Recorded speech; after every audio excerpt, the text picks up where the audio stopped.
everyone doing? Welcome to the final episode of After the After Hours with your boy TraderPrad. The final day of this week is tomorrow going to be a free fall Friday. Now get ready for tomorrow. Powell going on the microphone. Powell going on the microphone again. Get ready for tomorrow. So I do have a watch list ready, but if you guys are ready, hit that like and subscribe. Hit that like and subscribe. Thank you guys for all the love. Thank you guys for all the support. This is your boy TraderPrad. TraderPrad.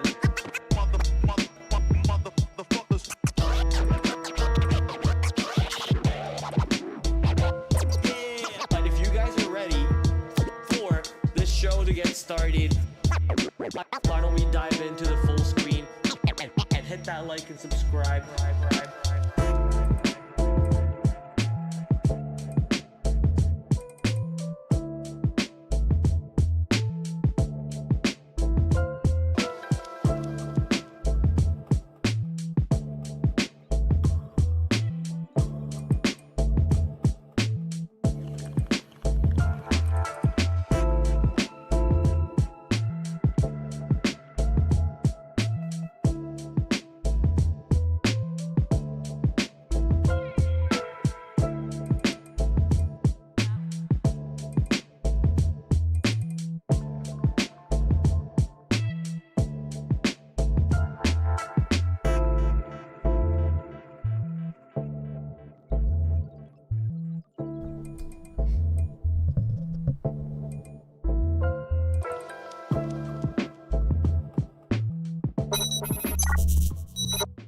Yo, what is up, beautiful people? Welcome to another episode with your boy TraderPrad. We're here and the markets look pretty weak. Let's be honest. What happened over last week was pretty scary, but you know, we're not here to scream doomsday and panic the viewers, panic the market. We're here to analyze what can we do with the world's fastest Prad. That's right, baby, world's fastest man, Prad Lyles over here. Because of the thumbnail, I almost forgot I used Noah Lyles as thumbnail. But yeah, shout out to Noah Lyles. Let's actually talk about the Olympics real quick. Noah Lyles wins the 100 meters race by, like, you know, fractions of a second, by 4,000ths of a second. What a crazy win there. Even the entrance for these 8 men to run was electric. The lights got shut off in the whole arena. Everyone had like a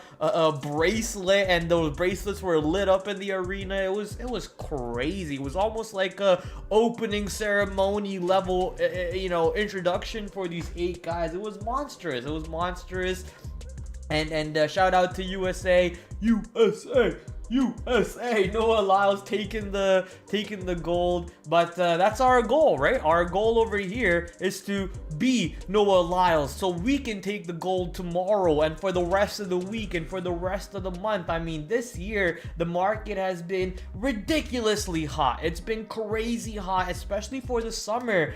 You know, we expect the markets to die off during summer times, but this summer the market's been frothy. Opportunities for the upside, opportunities for the downside. So you know, it's time to take advantage of these moves, and a lot of people at the top of the food chain in the stock market have been, you know, talking about how excited they are for the coming week, especially for tomorrow, how they're looking to set up for trades and so on. So we got a bunch of things that we need to do today, which is basically do some homework, right? When these big traders out there making millions of dollars are grinding on the weekend and are putting in the work on the weekend, that the only thing we can do is try to emulate even a fraction or a percentage of what they do, so we could at least try to emulate a fraction or a percentage of their P&L that they bring in on a day like tomorrow, or a day something that could set up for the in the rest of the week, right? So lots of expectations over here from the market, either a big rebound or a big move down again. So whatever it is, it's our job to be ready for it. And we've had you know, a bunch of news catalysts coming out over the weekend so far. We had what was it, Bitcoin cracking below 60k. We had Nvidia coming out and saying they're going to delay their newest AI chips that they created. If I can remember the name of that, I think it was Blackwell.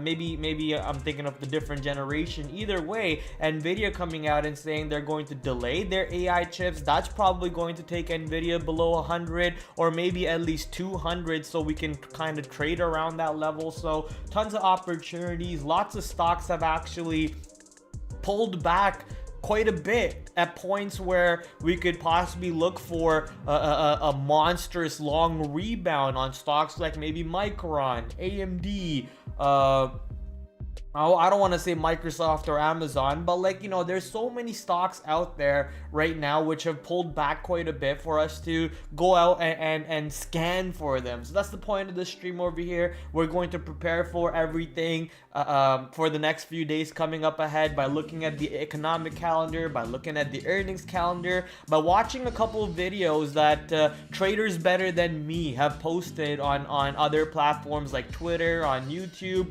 Watch these videos and expand our knowledge on the macro side, expand our knowledge on the bar by bar side for the trades too. So lots to do today. I don't even have a watch list prepared. My watch list is completely blank because we're going to work through this and find stocks that we want to be interested in for tomorrow, for the rest of the week together. So if there's any stocks that you want to talk about, that you are interested for the coming week ahead, make sure you put it in the chat so we can all take a look at them together as a one big happy trading family, right chat? Let's do it. Before we do that though, I want to say hello to my wonderful viewers. I know I did not stream Thursday. It was my sister-in-law's birthday, so we had to go to her house, you know, cut some cake, add some amazing Thai food and whatnot. So happy belated birthday to my sister-in-law. My niece's birthday is coming up soon, so we're gonna go celebrate that one too. Overall, you know, I apologize for not being able to stream on Thursday, but family comes before everything. You guys know that. Family comes before everything. I know TH was a little upset on Twitter. He posted an angry emoji, so that was basically me saying sorry to TH. However, how are you doing, TH? Welcome. Nice to see you on this wonderful Sunday evening. I will doomsday, says TH. TH always ready to scream doomsday on the market. The bear in TH is prominent, very, very prominent, and I love it. I love it. You guys know I'm a bear myself too. I love stock shorting markets, so I love it. John's in the chat. What's up, John? Free fall Friday after all. I mean, yes there. It was a fun short opportunity. Thursday was a big day for me. I kind of smacked the market on Thursday. I had a decent day, but Friday I found it was a little tough. You know, Friday we kind of just chopped around for most part, so I found it a little tough. I was green on Friday, but it just wasn't as big of a day as I would have liked it to be. But you know, we take a green day. We starting off our month on a hot note. The first 2 days were green for us on the month. Let's see what the rest of the month got for us. Dieter's in the chat too. What's up, Dieter? Hopefully you guys are locked and loaded and ready for everything that we got in store. So why don't we go to the full screen and show you guys first the move on Bitcoin. So here's Bitcoin plummeting back under 60,000. We also got Ethereum cracking back down. Ethereum going down 5.8% at the moment as we're talking about it. Bitcoin down 3.3%, moving to the downside, possibly giving us some opportunities for the next week or so. We can look for opportunities on BITO, on Coinbase, on Mara and Riot, which recently reported earnings. So lots of opportunities across the board setting up over here on the cryptocurrency basket. That's one very hot sector that I'm interested in. Look at that beautiful rejection on Riot, right around 13 bucks, taking it right back to $6. And with this Bitcoin cracking overnight, possibly not a good sign for RIOT or even for Mara. We'll circle back to these stocks as we continue going through what we want to find for this week. But just a quick glance at the cryptocurrency basket. Josh is in the chat. What's up, Josh? How's your weekend going so far? Hopefully you guys got to spend some time with your loved ones, with your family, had some amazing food. I, however, home alone, so all I did was play games, watch the UFC, drink a lot, play with my dog, take him for a WALK. I don't want to say the word out too loud, because if I say that, he'll come and he'll start begging me for another WALK. But that's basically all my weekend was, hanging out by myself and my dog, chilling, relaxing. Nice little weekend. But now it's time for us to get to work, baby. As we were talking about cryptocurrencies, yeah, nice little down move on that. QQQ posted a red day on Friday. So did the S&P 500. But as people are screaming doomsday, I just want to give you guys a little perspective, right? Here's a little perspective on the market. Here's the all-time move on the market. That's not that significant. Like, we are basically at the low of last 2 months, the low of June and the low of July. That's basically where we're at. If we break this, the market could easily go a little bit lower, right? You can see how the low of April was a little bit of a pivot point for the market. So the low of April all the way at 413 bucks, and we're at 448 on the QQQ. So people screaming doomsday and crying that the market going down right now need to kind of understand the bigger picture as where the market really is, right? The market's in a whole different spot. We have been bouncing off the 9 EMA on the 1 month chart continuously since November 2022. Right, since December of 2022 going into all the way now, the trend is clearly to the upside, and never has the trend really been to the downside ever since 2008 or whatever this crisis was, the 2000s crisis, then the 2008 crisis. Notice how the 2020 crisis wasn't even that much of a problem for the market, right? That wasn't even that big of an issue for the market. So here's the overall perspective for QQQ. That being said, we are more so concerned about, on a day-to-day basis, because we are day traders. So as a day trader, let me bring the volume down a little bit because I can hear it blasting on my headphones under my desk here. Because we are day traders, so we kind of want to see what happens going into tomorrow, into Thursday, into Wednesday. So far, this is a pretty big down move. This is 11% move. We were talking about looking for a 10% down move on the market. I think right around these little peaks over here, when that first big down move happened and then the consolidation into that peak, I was like, okay, we could see a 10% pullback on the market, and now we got that 10% pullback. So now we're just waiting to see how news kind of dials in, what other external factors such as econ calendar, the election, the war, the Japan currency, which apparently had some impact on the QQQ going down a little bit on Friday. So a bunch of these factors coming into play, and how does that really affect the market? Now, I'm not really big on macro, because I started my trading career as a day trader, not as a swing trader or like an investor who actually have to take a look at the macro at a way bigger scale than a day trader does, right? So I have to go to outside sources to learn about macro and to learn about what these big traders are seeing in the market. So for that, I found a pretty good video for today. We're gonna watch this video first. It's about a 35-minute long video. It's from Stephen Place on x.com. Go check him out. He's heavily followed by some of the biggest names in the trading world, by Lance, by Moist Mango, some of the biggest names in the trading world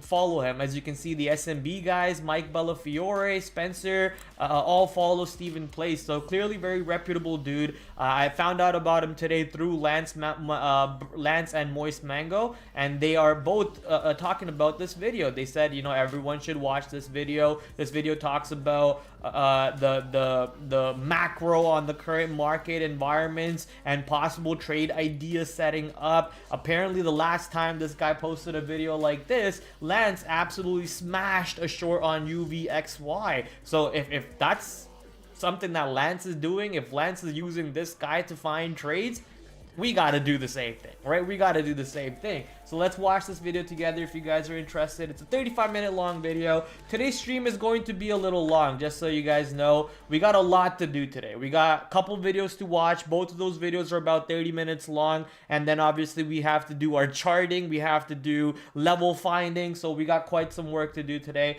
No time to waste. What's going on, everyone? Steve Place here, and today we're going to do a much more developed market primer, because the past week we saw some catalysts, we saw some episodic pivots in some macro data that I think requires us to take a step back and look at some bigger picture stuff. So this video is going to be a little bit longer. We're going to talk about some macro and some asset flow and things like that. So, you know, if you want to get through this a little bit faster, you should be able to increase the playback speed on whatever platform you're reading or watching this on. So this is the way I approach the markets, where it's not just about price action. It's not just about fundamentals. It is a combination of three things. You have underlying. This is our friendly neighbor Prad. That's right, baby. Of the stock, and then you have the narrative. Okay, this is going too quick for my little brain to understand. Let's go to 1.25 and rewind. If you want to get through this a little bit faster, you should be able to increase the playback speed on whatever platform you're reading or watching this on.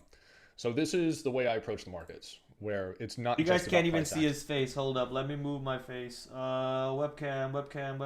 Where is the webcam group? Webcam group. Locked.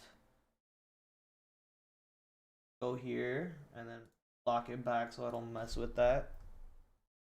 I think requires us to take a step back and look at some bigger picture stuff. So this video is going to be a little bit longer. We're going to talk about some macro and some asset flow and things like that. So, you know, if you want to get through this a little bit faster, move your face. You should be able to increase the playback speed on whatever platform you're reading or watching this on. So this is the way I approach the markets, where it's not just about price action. It's not just about fundamentals.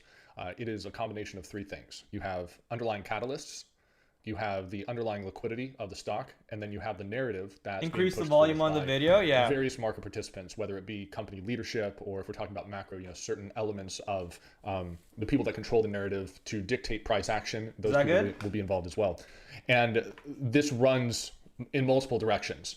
So, for example, a lot of people will see the price action from this past week and attempt to attach a narrative to it, when in fact much of the price action that we saw this week was just a function of positioning and a lot of bigger trades being unwound. But they're going to attach a narrative to the price action, and then that can become reflexive and that can become self-fulfilling and then go back and affect the liquidity of the stock or the market. Catalysts can be things like earnings or FDA events or big macro pivots, like what we saw recently. So the first thing that we're going to look at is liquidity. I think this is the most important aspect of it right now.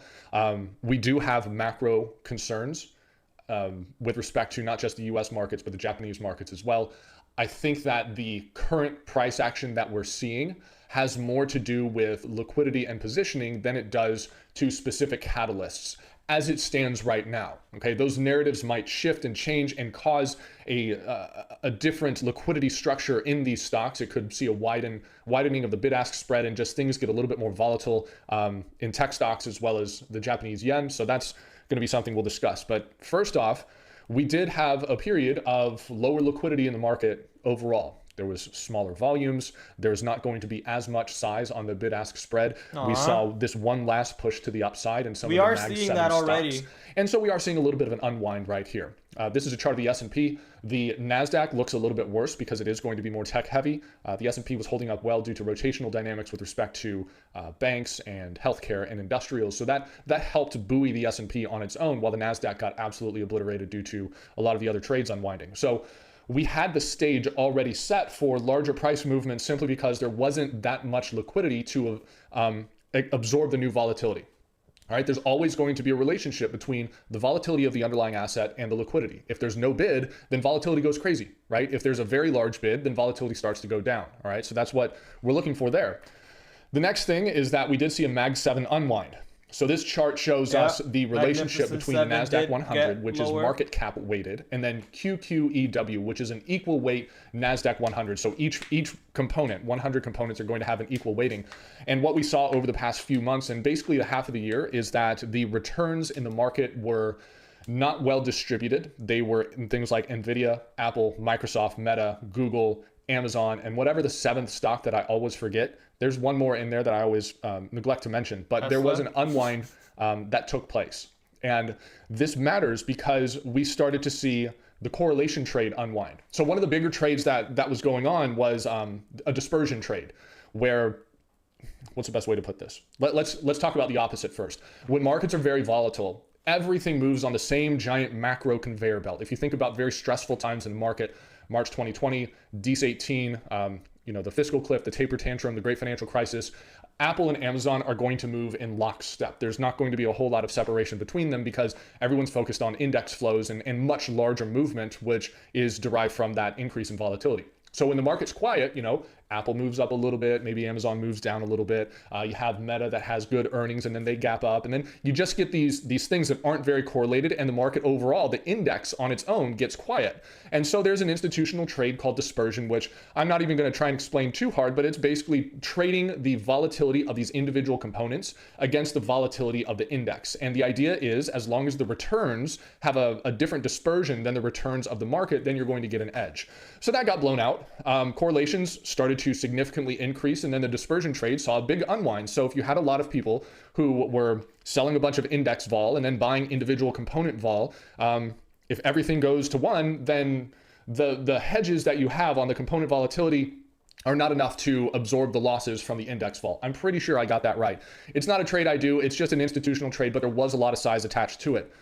We did also see a rotational market where, and this was before everything got really blown out at the second half of the week, where the Russell 2000 index, after that Fed cut, saw a very large rally while the NASDAQ started to see a pullback. All right. And there's been this anticipatory rotational idea that's been underneath the surface for a while. And we did start to see it play out where large cap tech started to get hit, but then the banks rallied really hard and the small cap stocks rallied really hard and healthcare stocks started to see capital flow.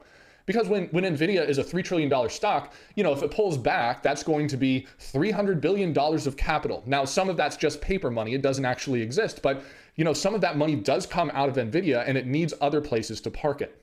All right. And we started to see that play come out, and then everything started to unwind all at the same time. We've also got an AI trade that started to unwind significantly. So Nvidia saw a decent correction. The semiconductor sector started to see a decent correction. There was, and there still is, structural risk with respect to Nvidia and its weighting in a handful of indices. So XLK, which is the Spider Tech ETF, currently has a 20% weighting in Nvidia, which means 20% of the price movement in that index is going to be tied to a single stock. So that represents a little bit of risk because you can end up with convexity, where let's just say you've got long Nvidia and then Nvidia goes down, but then you've got the people who are long XLK and then they start to sell their shares in a panic. And then the ETF custodians have to go out and sell Nvidia on the market, and it causes negative cascade. I don't think that's going to be a huge deal, but it could end up being a deal where the ETF component risk becomes a convexity risk in the market. You also had short volatility get blown out of the water. And this is going to be, there was just way too much size in this. You had, on the institutional side, variance swaps, you've got short VIX, short VXX, short puts on the index. There was a pretty decent trade where funds were getting leveraged exposure to the treasury market and using some of that cash to sell equity volatility. And the trade did exceptionally well for the first half of the year, got too crowded, and now we're seeing an unwind. The magnitude of the volatility expansion that we saw in the options market on Friday gives me a little bit of concern. All right, and that's the biggest short-term risk where because we've seen a continued concentration of liquidity into 7 stocks and a continued concentration of liquidity into the options of those 7 stocks. And then you think about the 0 DTE options on the S&P, way too much size in the VXX, and you get an instance where the derivatives market dictates the movement of the underlying index. And that's been a thing for a couple of years, but every once in a while it gets a little too far over its skis and then the whole thing breaks. February 2018 was a great example. You were long XIV which was an exchange traded note that was a net short volatility product. And then the volatility markets blew out. That trade got vaporized. And it caused a massive run in volatility products, which bled over into a sell-off in the S&P 500. And it was to the point where there wasn't enough liquidity in the S&P 500 market relative to the derivatives market, and the whole thing got blown out of the water. Nuts. All right, so that's the short-term risk right now. If there are players who are stuck still over the weekend short a bunch of volatility on the wrong assets, if they are forced to cover, then it can still bleed over into index vol. I'm going to go look at some live charts for a second because I do want to show you this. So if you look at the S&P market and you look at how the stock or the index traded on Thursday, and it was just this grind to the downside. There really wasn't a whole lot of, it wasn't a collapse. We didn't see a bunch of negative tick readings. There wasn't a whole lot of aggressive selling. It was just this slow bleed lower. And that's because it was driven by option flows where the VIX, okay, and its related products really started to get hit right here. Okay, where it just, you saw this continued grind. So it felt like that there was a forced cover going on. So people were buying back their puts, they were buying back their short volatility exposure, and it bled over into index volatility. And then on Friday, the VIX gets blown out of the market. This is VXX, but you can also look at spot VIX if you wanted. And if you wanted to look at short-term stuff, you look at the 9-day VIX, and it ran from 22 to 32 during the first session. So that indicates to me that there is someone that got stuck in a short volatility trade. All right, if you've traded GameStop, you saw what happened on the upside, where too many people were short calls and GameStop continued to rally because dealers were forced to buy back some of their directional exposure, causing that squeeze to happen. All right, we saw that on Friday in indices as well as broad tech.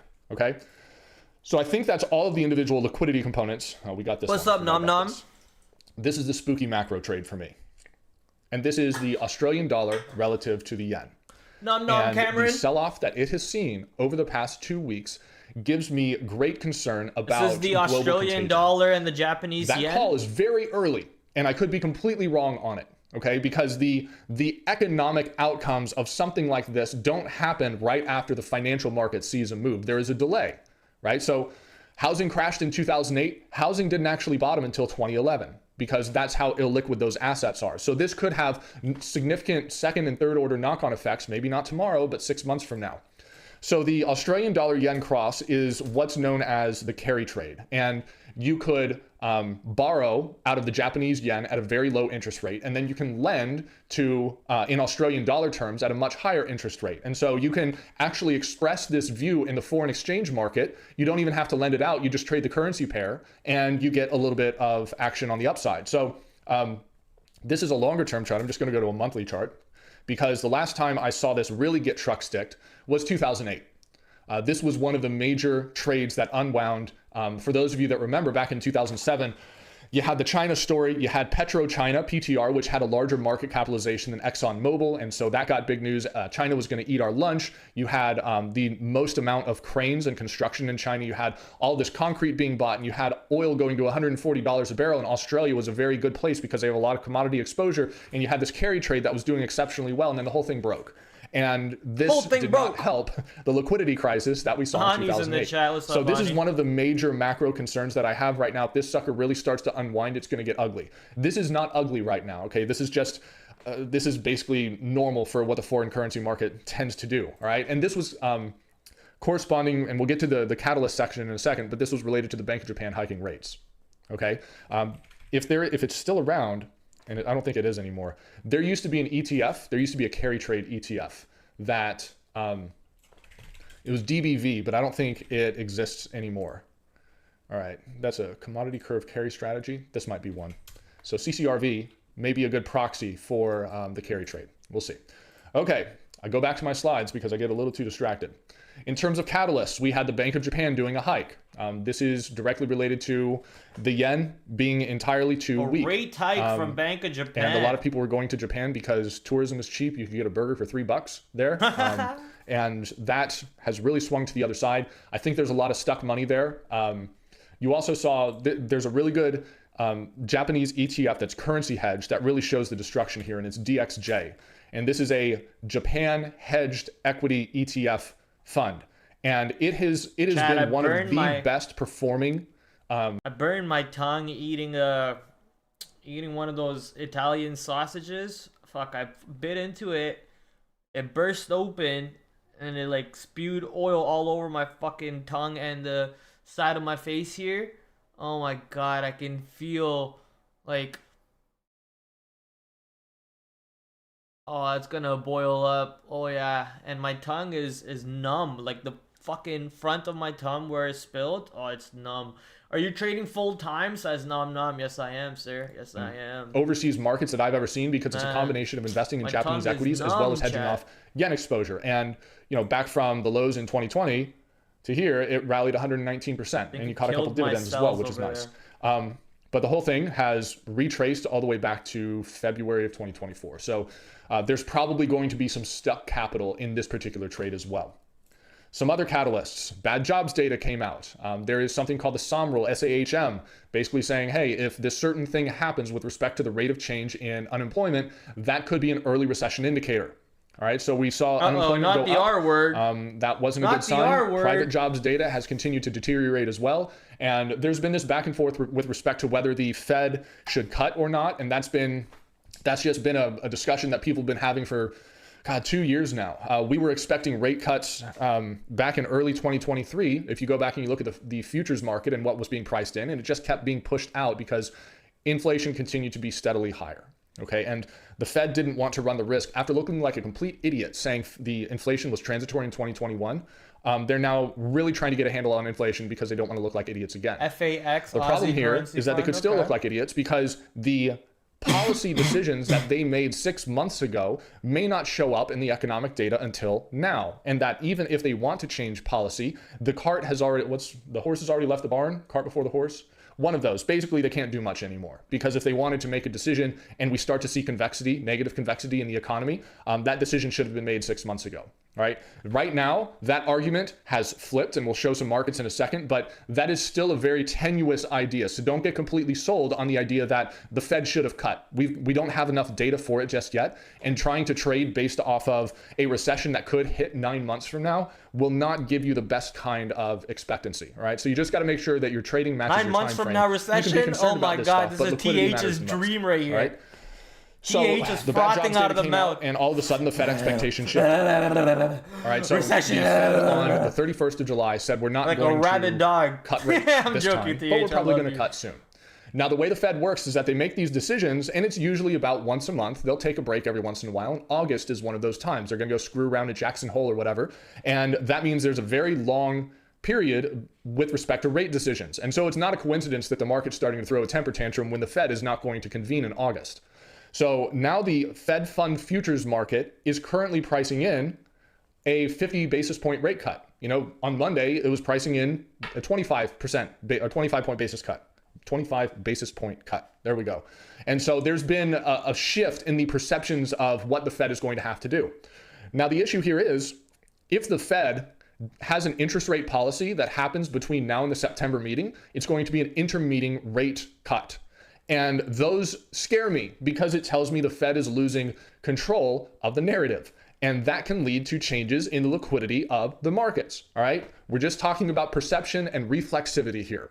All right. So if the Fed ends up losing narrative control and they get stuck on the back foot, that's not going to be good with respect to what we think their policies are going to be in the next 6 months. And if you have a wide dispersion of expected Fed policies, then you can end up with more volatility in rates, in FX, in equity, and all these things. So it leads to more volatility. Day traders want volatility. Very good example of when that happened was December of 2018, where they hiked rates and things got real. But if you trade properly, wait for the edges. When there's volatility, you get paid the big bucks.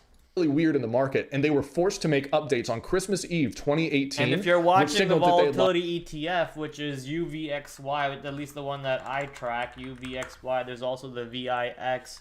You can go to the VIX right here. You can see how the volatility is going up. So things are getting spicy. Lost narrative control. All right, so that actually marked the bottom of the market because they introduced more clarity and a little bit of quantitative easing on the side, which helped soothe the credit markets as well as equity volatility, which caused a strong bounce. Okay, so that's why we're looking at the Fed. It's not about whether the interest rates are going to be good or bad for the economy. It's whether or not they're going to be able to control the narrative over the next 6 months, especially headed into an election and deteriorating economic data. This is the Fed Fund Futures market. This is ZQ, December ZQ futures. So you can see that strong liftoff. The last time we had this kind of move, it was pretty close to marking the bottom in stocks. All right. So that last push higher right here, and that was the end of 2022, I believe. That was the bottom for the market. So if the market overshoots and starts to expect too many rate cuts because the economic data is obviously getting worse, sometimes that's just the market being an idiot and can often be a contrarian indicator saying, hey, you know what, at least an intermediate term bottom is in. Okay, so that's why we want to watch that. We also had some tech earnings. This is an example. I'm pretty sure this is not December ZQ futures. This is Amazon. Amazon saw a decent gap down on earnings on Friday, which didn't help things. Apple had good earnings, so it rallied, and that helped buoy the market. If Apple had had terrible earnings and gap down on Friday, we would be in a lot worse shape because that volatility unwind would have really taken place, right? If Apple didn't have earnings and saw a move higher with a compression and volatility, which bled over into a drop in vol in NASDAQ options, then it could have gotten a lot worse. All right. So thanks, Apple. I'm pretty sure they had earnings. Thanks, Apple. Yeah. Hopefully I'm not overstepping right here. When was their actual earnings event? Yeah, it was on Thursday after, and if it had been bad and Apple had finished down at about 208, I mean, you can figure out where the NASDAQ would have bottomed out, but it would have been pretty gnarly. But the gnarly. Okay. Oh yeah, this one's hilarious. This shows us the traffic on a Friday night at all the gay bars in DC. And so somebody, I didn't know he was going to talk about this. So somebody out there tracked that pizza delivery times and pizza delivery in general in Washington, D.C., where the Pentagon and everything is going up. Cost of pizza is going up. And all the gay bars, the frequency to the gay bars, especially around 9 o'clock at night, are going down. Which means people are more actively staying in the offices, working late, or staying, home and working late. And also apparently is an indicator that there might be a war soon. So I'm not sure how to read this. When I saw the thing on Twitter, it was hilarious. Let's see what Steven's take is on this one. And they were all less busy than usual. All right. This is very similar to looking at when they deliver pizza to the Pentagon, because if you're delivering pizza to the Pentagon, it means there's a bunch of people there on a Friday night and that things are about to get weird. So if all the gay bars in DC are emptied out, that means the Pentagon, State Department, and the White House are completely staffed up because they're not concerned about geopolitical. Why gay bars though? Why gay bars? Why is it just not like normal bars? Why are we looking at gay bars to see if that means the people in Pentagon are working or not working? Are they saying that everyone in DC and Pentagon are just gay? That's hilarious. Right, so you've got Israel, Lebanon, Hamas, you've got Iran in play. So that whole mess is still there, but we aren't seeing a response commensurate with geopolitical tensions. So another thing to kind of, further that case that, there might be a war soon. Here's a picture of LMT. Yeah, they reported okay earnings, pretty decent earnings, but this is Lockheed Martin. Lockheed Martin is not supposed to move like this. And this just means that, there could be actual geopolitical tension, which there is, and there could be potential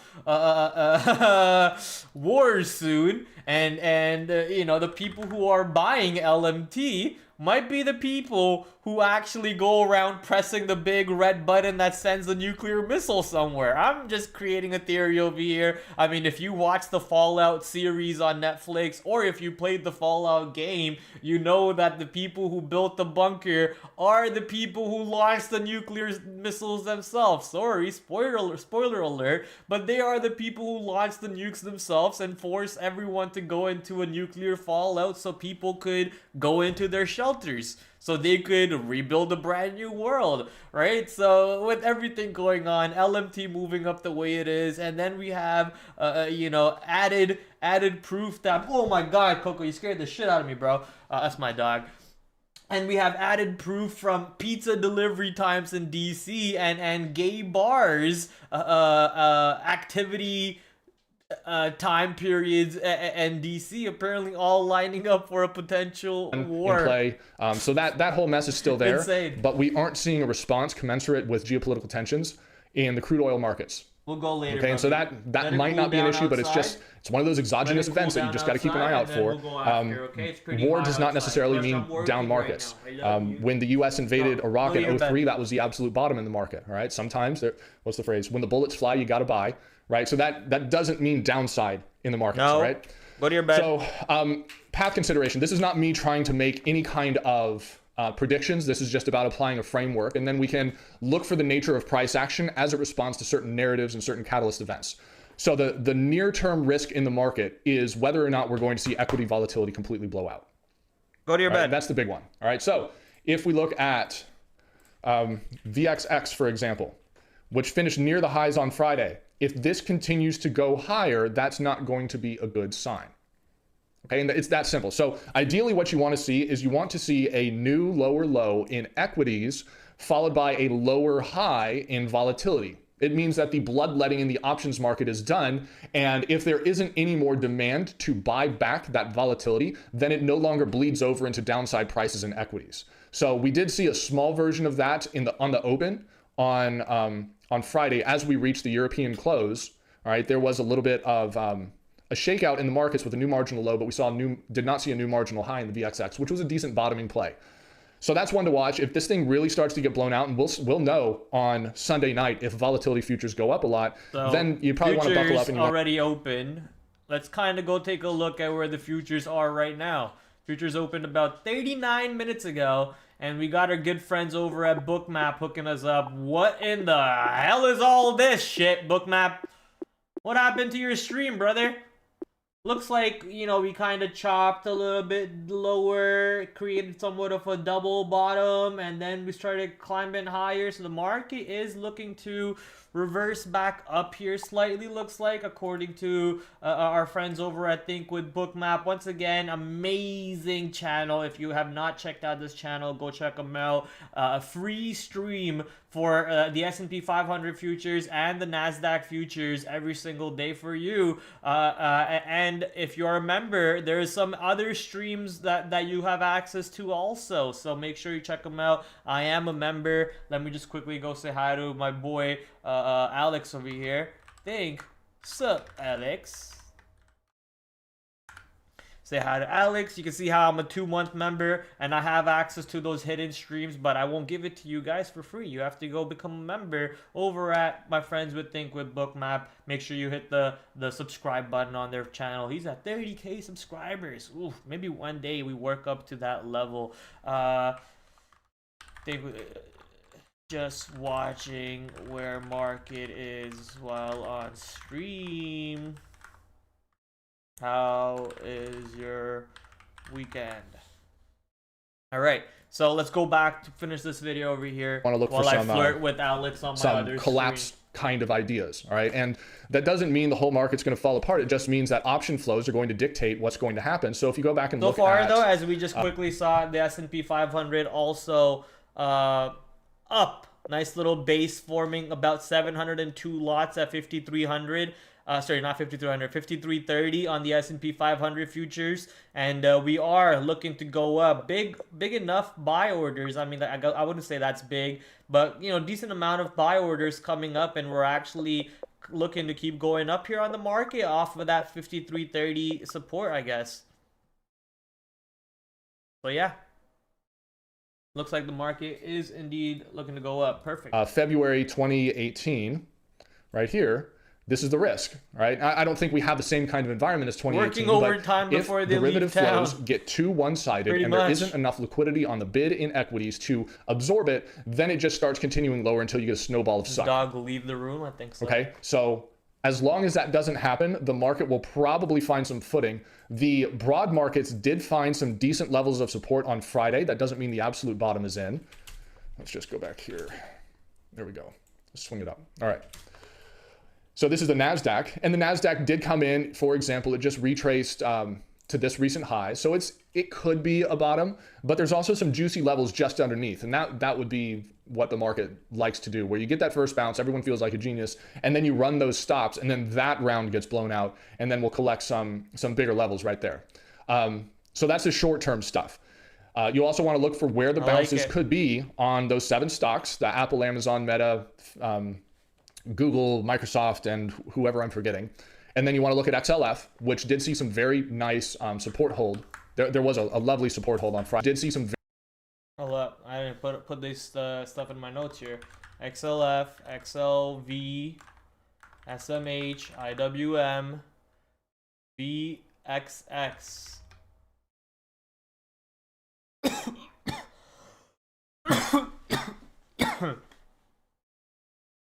Okay. Very nice support hold. There was a lovely support hold on Friday in XLF. Wait, nice. What did it say? Use VXX and volume curve for signals. VXX and volume curve for signals. All right. Support hold. There was a lovely support hold on Friday in XLF up against some big levels. And then you want to look at XLV as well, which is healthcare, which is exhibiting a massive amount of relative strength. And there may be some better plays there. Eli Lilly is probably going to be a decent dip buy candidate up against these levels. Like that's a pretty straightforward play. So if the Mag 7, if those large cap tech stocks can manage to hold, and maybe the semiconductors start to find some support, maybe up against this swing AVWAP from October, that's going to come into play, then you might have a bounce, all right? That doesn't mean it's going to be the absolute bottom in the market. We could see a very high volatility, high reversion market based off of headlines and macro flows, so you just have to be a little bit more of an aggressive trader. Do not get super aggressive on short volatility. You don't have to short vol just because the VIX is up. Ask me how I know, all right? I've had some bad experiences thinking, oh, I should sell this fat volatility when it's a terrible idea. The intermediate term stuff. Are there going to be some second order effects from that carry trade unwind? This feels like the market I started trading in 2000. Institutions that are going to try and unwind their position further, which bleeds over into other assets that I care a little bit more about, like US stocks. How much movement are we going to see in the Fed curve? All right, so as economic data comes out, are we going to start seeing convexity where negative economic consequences are really starting to accelerate and the Fed's going to be forced to lose narrative control and pivot much more aggressively and faster than what was expected? Or is this just people throwing a tantrum and it's just 100% positioning with respect to that short vol dispersion trade and the carry trade? Right? If those things unwind and the overall market's fine, then it should be good and you'll see something a little bit better. The next thing, and I think this is really important, is if the Mag 7 trade is done for now, is the rotational dynamic going to continue to take hold? So are those large cap banks going to hold up? Are the regional banks going to hold up? Are we going to see a continued move back into industrials or other pockets of the market that have seen persistent underinvestment, that if institutions are like, okay, I'm done playing with you, NVIDIA, let's go find something else. Or you have other asset managers that are like, thank God I didn't play NVIDIA. Now maybe I can start playing some of the other parts of the market and try and outperform into the end of the year. That's how you can get a different kind of move in the market that a lot of people aren't going to be expecting. Okay, a rotational bear market is very possible right now, where because of how top loaded the indices are, 50% of the weighting in the NASDAQ 100 is those 6 or 7 stocks. Well, those can pull back and a lot of other stuff can move higher, and the overall market, the index, will just kind of look okay. It'll just be range bound. And for those, who are just blind passive investors, they're not going to feel as good as they did in the first half of the year because it's now a trader's market, right? Which is, I'm biased. I'm hoping for that. I want to see that kind of price action. Hell yeah. Long-term stuff, yeah. I try Trader's to keep market. my blinders on. I don't want to think about that this stuff too much because I don't want to let it affect my trading because that's beyond my time frame. I have a high amount of time available to trade, and I don't have liquidity problems like a $10 billion fund. So I can get in and out pretty quickly, and it's not a big deal. So long-term stuff, was the Fed too late? Right, that's going to be a big risk. If we start to see an acceleration in some of the bad economic data, that's not going to be a good sign for them. If you look at the other instances in which the Fed has cut, we had the tech wreck in 2018, and we had the great financial crisis, and we had the tech crash in 2001. That's basically it. You can look at it. It's just, go take a look at the monthly Fed funds rate and look at the other instances in which we've seen cuts. And we haven't seen a lot of them, right? September 2000 was the first cut, right? July 2007 was the first cut. And then the tech wreck was June 2019. And if COVID hadn't happened with a ton of stimulus, both monetary and fiscal across the board, we probably would have hit a recession then too, because we were starting to see some spooky things. But a pandemic changes the math a lot. So that's going to be an issue. And Monitoring debt contagion. So if junk credit starts to really blow out and we start to see credit spreads really widen out, the Fed's going to monitor that much more aggressively than they are like looking at just the NASDAQ, right? Their concern is going to be credit markets.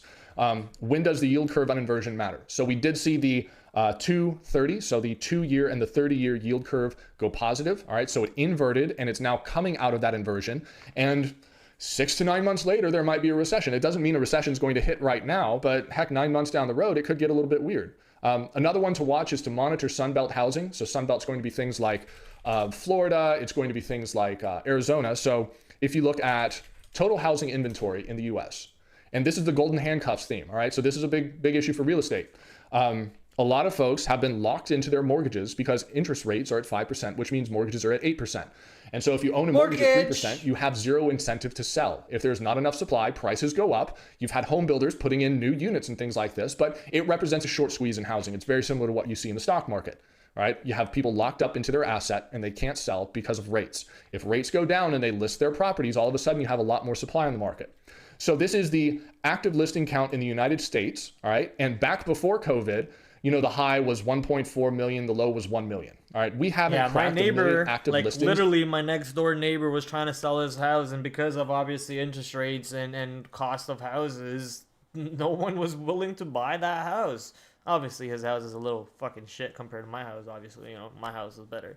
But it's not selling. No matter how low they kept bringing the price down, it just wasn't selling. And like he said, once interest rates go down, if they go down, whatever they go down, that house will probably get sold. So we might be the ones buying it too, you know, let's see. But yeah, that's the idea over there for interest rates related to housing markets. And he's right, inventory will go up big time in 4 years. All right, the market, the housing market has yet to normalize, and we don't know what's going to happen when it does. And so if the Fed starts being a little bit panicky and acting like idiots with rates, all of a sudden, people who are like, God, I wish I could get out of my house, and then the Fed does a 50 basis point cut and then another quarter cut, then they're going to be incentivized to try and sell their houses. You get enough of those people, and all of a sudden, housing prices go down. Right? And then that becomes another kind of second or third order risk.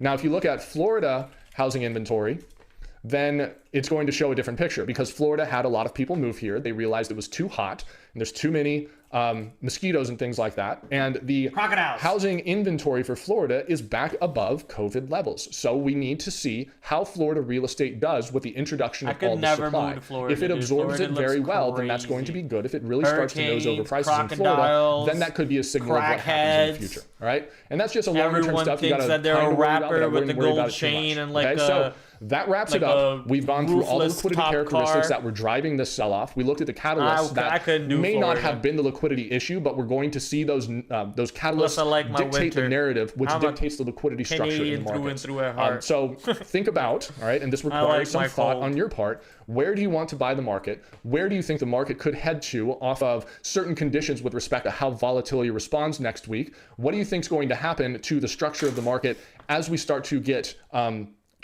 significant changes in, for example, the treasury market? You know, you look at the 10-year note starting to spike higher. So there's just some things here that are going to make it exciting. It's going to make it volatile, and hopefully it will make it profitable. So that's my prep for this weekend with respect to the big picture stuff, and I'll go down and I'll start looking for timing ideas there. But I hope you get a lot out of this. I know this is a lot to cover, but there was a lot to cover in the markets this week.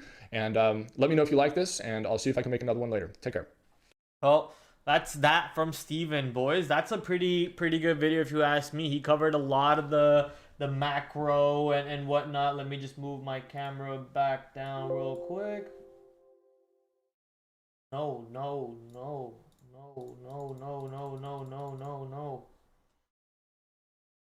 What the hell?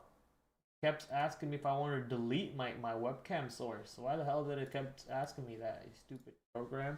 All right, so pretty good video. Covered a lot of the macro that you know, I didn't even look at the markets that way. He talked about quite a bit of the setups that hedge funds use and so on, and how some people could be rotating. Also looking for a possible bottom on the market based on some of the other factors that he's looking at. He's also talking about how the volatility is going up, and the spreads are a little bit crazier on the market. You are actually not seeing size on the level 2, which is a little sad because I like to trade off of size, but everything that he's saying kind of matches up right now. So pretty good video. Shout out to Steven. Go follow him on x.com. The next video that we have to watch is going to be an SMB Capital video, but maybe we'll save this one for the end of the stream. But now we could go take a look at the earnings board, some of the stocks that are reporting earnings this week. So last week was a heavy board. We got names such as AMD, ARM, Meta, Microsoft, Amazon, Intel, Apple. So big names reporting that basically carried the market for a long time. And as this guy just in the video talked about it, they are in trouble at the moment apparently. But looking at the names that are reporting this week, we got some big names here again, right? We got SMCI, which is a big mover from last earnings report. Shopify, Disney, NVO, which is the creator of Ozempic. Then you got some casino names. You got Uber, Palantir, which has been struggling quite a bit around that $30 area. Maybe we can make a move towards that 30 again, but we pulled back quite a bit, but the market pulled back too. So maybe Palantir doesn't go all the way back to 30 on this report, but a name to watch for tomorrow after hours. We'll look at the report when at 8 o'clock on Monday, so make sure you tune in. Don't miss out on that. Datadog, Unity, that's a name that we're interested to see how it pops from the all-time low near $15 or so. Eli Lilly also reporting. We just heard about Eli Lilly in the video that we were watching. Some weed name, CGC. We got Nikola, a scam that turned into a real company. Robinhood, we gotta love Robinhood. Airbnb, Reddit, ooh, okay. Reddit reporting Tuesday after hours. Upstart, another big name over there to keep an eye on. Lyft, Sony not so much, but maybe if there's a trade there, we can keep an eye on it. But here is your earnings board. Very active. Still a lot of names over here that are around good levels or will possibly go near good levels in this coming week. But tomorrow pre-market, we basically have a pretty boring board. We got Berkshire Hathaway, possibly some trades over there. We got Tyson. I have memories of trading TSN before, so possibly seeing how TSN moves in the pre-market and see if it can give us some sort of a trade over there. But besides this, the pre-market board for earnings tomorrow looks pretty dead, which means we're most likely going to the names that reported last week, looking for the continuation moves, looking for the rebound moves, the mean reversion moves, and so on some of these names. So obviously some of the names that pull back drastically, like AMD, ARM, Qualcomm. If I remember correctly, Qualcomm had actually a good day. I can't remember right now. Oh, never mind. It got pulled back quite a bit. So ARM, Qualcomm, even Micron, right? Some of these names are all the way back to their previous earnings levels or previous breakout areas and have pulled back a lot from their all-time highs. That's almost a 50% pullback from all-time high on Micron. So most of these stocks are if they set up, not saying that they are going to happen, but if they set up for a potential bounce, could set up for a big bounce because of the volatility in the market and the lack of bid and offers. There's no one really throwing big size on the bids or the offers at the moment, so the volatility just makes the stocks go all kinds of crazy. You're getting big ATR moves on stocks, and thankfully there is a little bit of volume coming in too, so makes things exciting. So some of the names that I've heard on Twitter or in my own office, names that we need to keep an eye on, one of them being Micron, the other one obviously Nvidia. Nvidia hasn't really pulled back as hard or as steep compared to some of these other names like ARM or even like Qualcomm, right? These stocks have pulled back quite drastically. That's almost like a one move with a little consolidation, right? Look at ARM, just one straight move down. Look at Micron, just one straight move down. So expecting some of these to bounce. Nvidia could have a bounce off of that 100. They did delay the what do you call it, the latest AI chip that they were going to make. 100 does have some size on the bid. Last time we saw, there was about 1 million shares at 100. The stock hasn't really tested 100 properly during regular market hours. We tested 100 a couple days ago in the after hours, and we bounced right off of 100 on Nvidia. So a couple opportunities setting up over here on Nvidia too, but more so looking to see how Apple, who helped the market, you know, stay afloat a little bit on Monday, sorry, not Monday, on Friday. How does Apple react? You can see if Apple gets below this 215 area, that opens up a pocket to 206, and then if we break 206 and are not able to hold 206, that opens up a pocket even more to the downside, right? And Apple, which is the number one stock in the QQQ and the S&P 500, I'm pretty sure it's replaced Microsoft now, because Apple took over as the number one company in market cap wise for the public market. So anytime they take over, the QQQ fund and the S&P fund actually have to re-weight themselves on the portfolios too, I believe, right? So Apple possibly, is that my skin flaking? Oh my god, that's my tongue is now flaking because I got burnt. That's awesome. Oh, that's awesome. Yay. Anyways, watching how Apple, helps the market. If we are able to stay above this 215 support area on Apple, that could give you some real bottom opportunity on some of the other large cap stocks, such as, Nvidia, Amazon, which crushed down quite hard. Look at that big drop down on Amazon on earnings day. Beautiful gap down into 155 or so. Is that 155? Right into 160. So beautiful gap down into 160. Microsoft going a little bit lower. Meta, also one of the other names over there that broke down on earnings move, but actually ripped on the earnings move. Broke down right before earnings and ripped on earnings.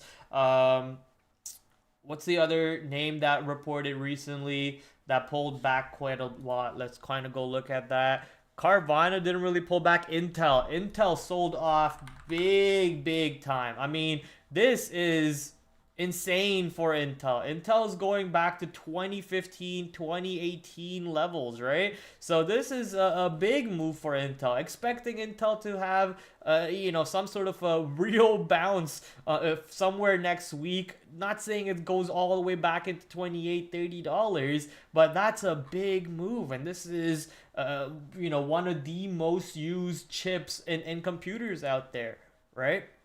Everyone has an Intel i3, i5, i7, whatever it is. Even though the report was horrible and they guided lower, that's a big move to not have a bounce. So if we are able to, find support above Friday's high of $22 and buyers are coming in willing to buy above 22, Intel has a quite a bit of a room to the upside, all the way up to $25 at the very least, in my opinion, into this double bottom over here. So very interesting to see how this stock sets up for the next few days. Micron, something that I already mentioned. Let's just go to Micron. That's a pretty big opportunity for the stock to go back. If we pull into Friday's low and show support around Friday's low, a possible move back into Friday's high, and then maybe even more if the market has that juice for reversal. Market obviously pulled back 11% from all-time highs, right? So if the market has that juice for a potential reversal,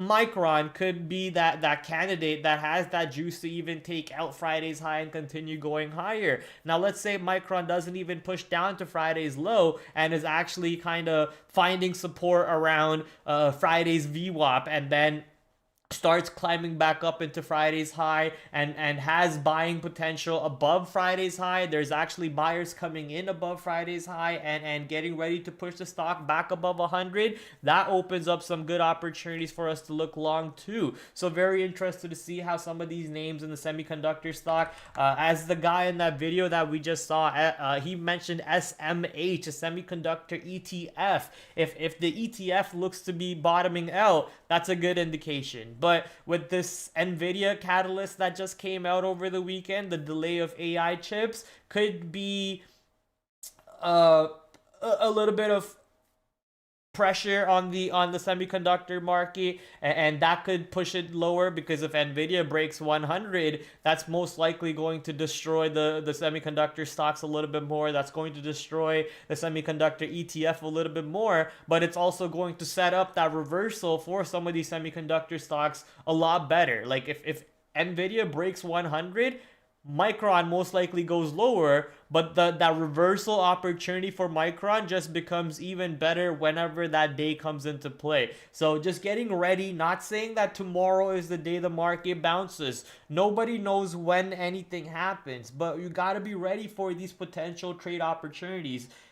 There is an opportunity where the market just keeps on breaking lower and lower. You know, we've heard Steven mention the recession word a couple times. There are other people who are very bearish on Twitter, but as history has shown us what time and time again, when there is fear in the market, you buy it up, and when there's greed in the market, you sell it down. And at the moment, it looks like we got some fear coming into the market, and fear is usually a very good indication for very, very good support coming into the near term. So if that's the case, let's see how the short-term rebounds come into play on the market. We got an election coming in November. If Trump actually ends up winning, that could be insane for the market. I remember how good Trump was for the stock market. Lots of opportunities on the stock market, lots of opportunities to short Chinese stocks like Baba, Pinduoduo, and all those names. So that could go a little crazy. He could literally cause the Taiwan-China troubles to accelerate, and that could cause another whole geopolitical tension.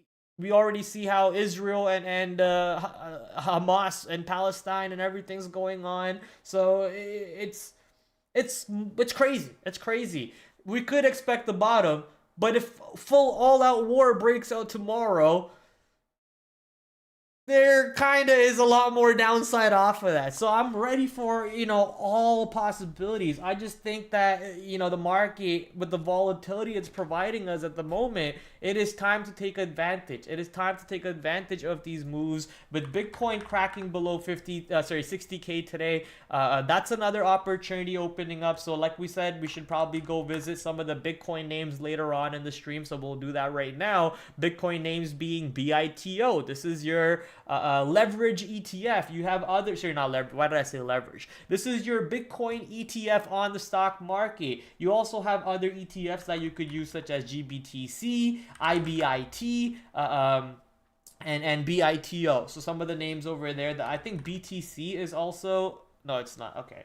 Some of the ETFs over there that you can look at. There's also ETHE, which is Ethereum's grayscale. So how GBTC is for Bitcoin, controlled by grayscale. You have ETHE, which is controlled by the same company, and with Ethereum cracking a lot lower than Bitcoin, actually taking out support areas. Look at that beautiful support level cracking on Ethereum futures, not Ethereum futures, sorry, on Ethereum cryptocurrencies. That's going to set up for a nice little short opportunity, getting below supports or even going into previous supports on Ethereum ETF. So lots of names over here setting up for tomorrow, for the rest of the week. Very excited for this week. This is the time to make some money, fellas. This is where traders,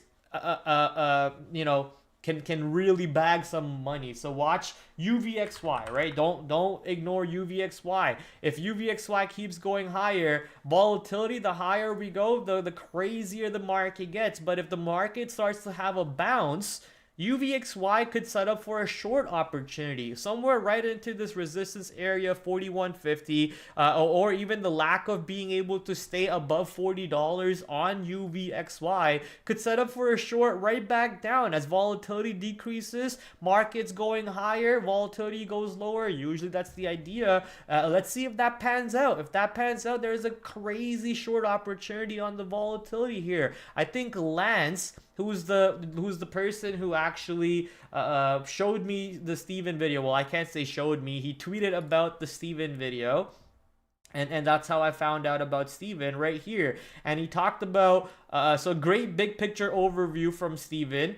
His March 2020 video helped him murder a short on UVXY, which is exactly what it is kind of setting up. And he said 2020. So let's kind of go back to 2020 here. This is back in COVID craziness. So obviously not 65,000, 6,700, whatever that price is. I think that's crazy. But getting a nice short in 2020 when the volatility has topped out and absolutely killing that short, we could kind of be setting up for something crazy like that. Look at that volume on UVXY compared to the previous past. That's the highest volume point UVXY has ever had. So we're getting excited.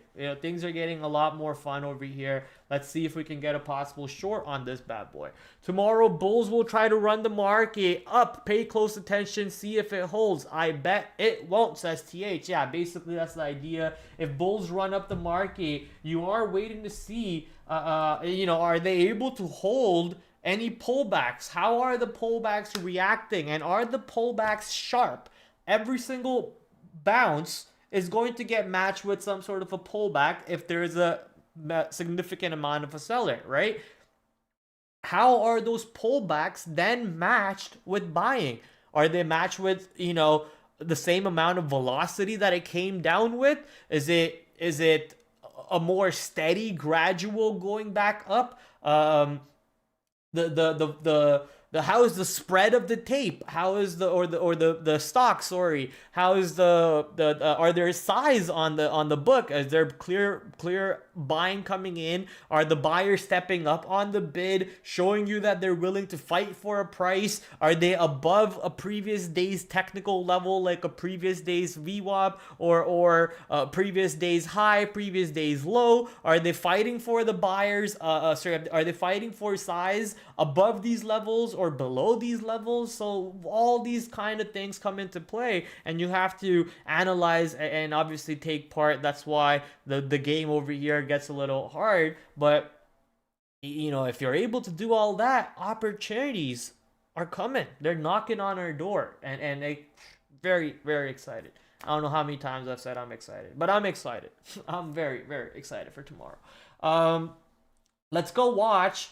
We kind of talked about the earnings board here. Let's go watch the S&P Capital video on, what's it called?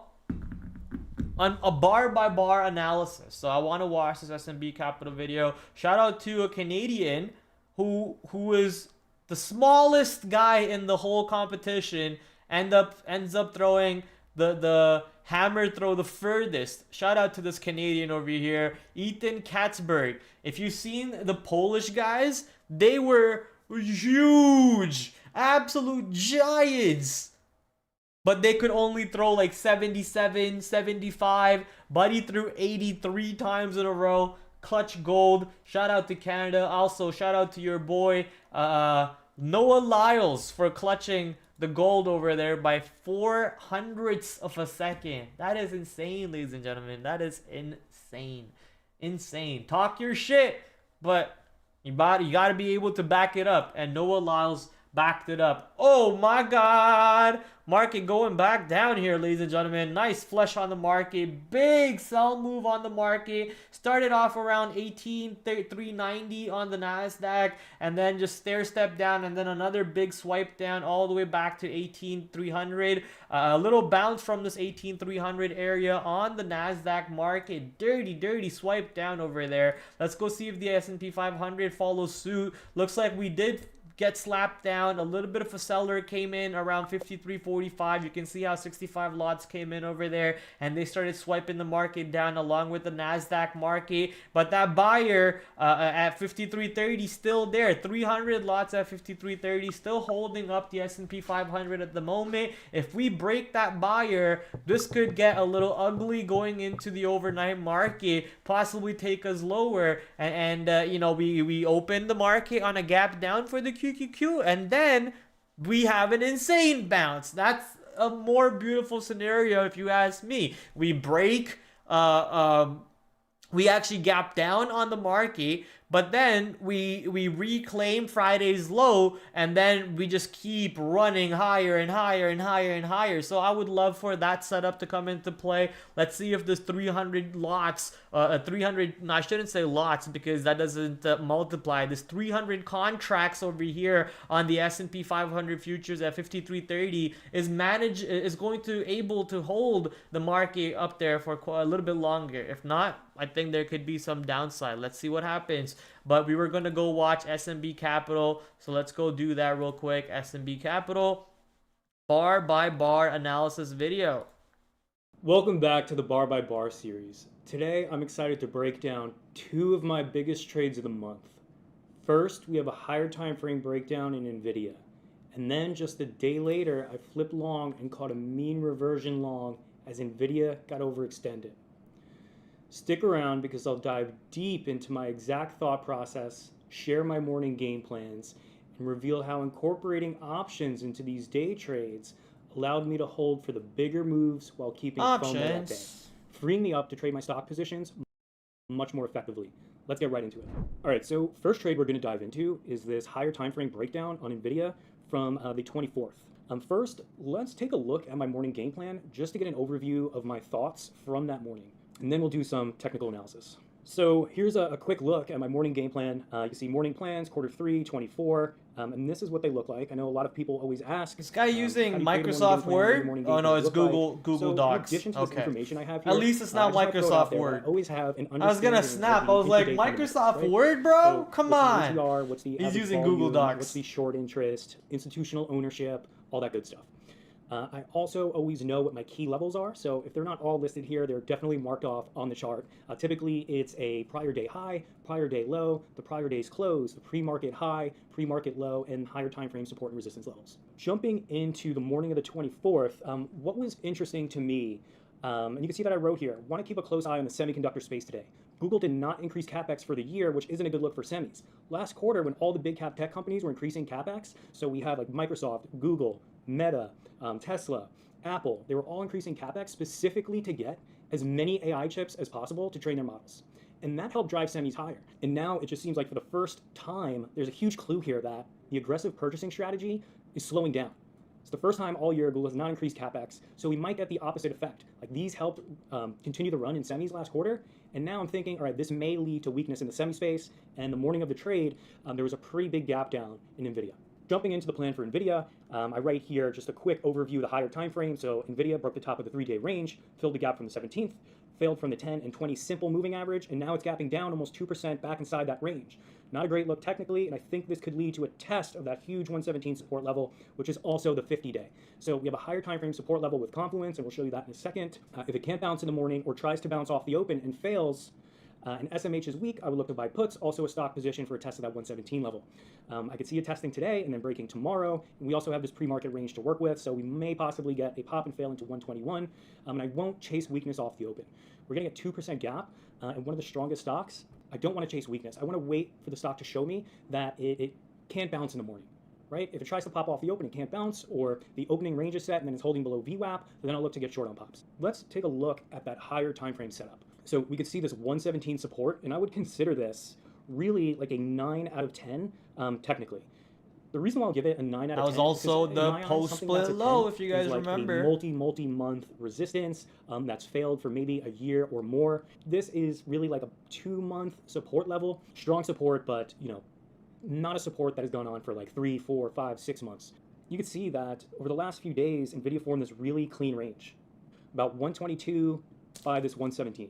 NVIDIA bounced from this 117 a couple times, broke the top of this range, and then filled this gap. You can see this gap, from the 16th and the 17th, and NVIDIA broke above that 3-day range and filled that gap, ultimately failing from the 21 EMA and the 10 SMA.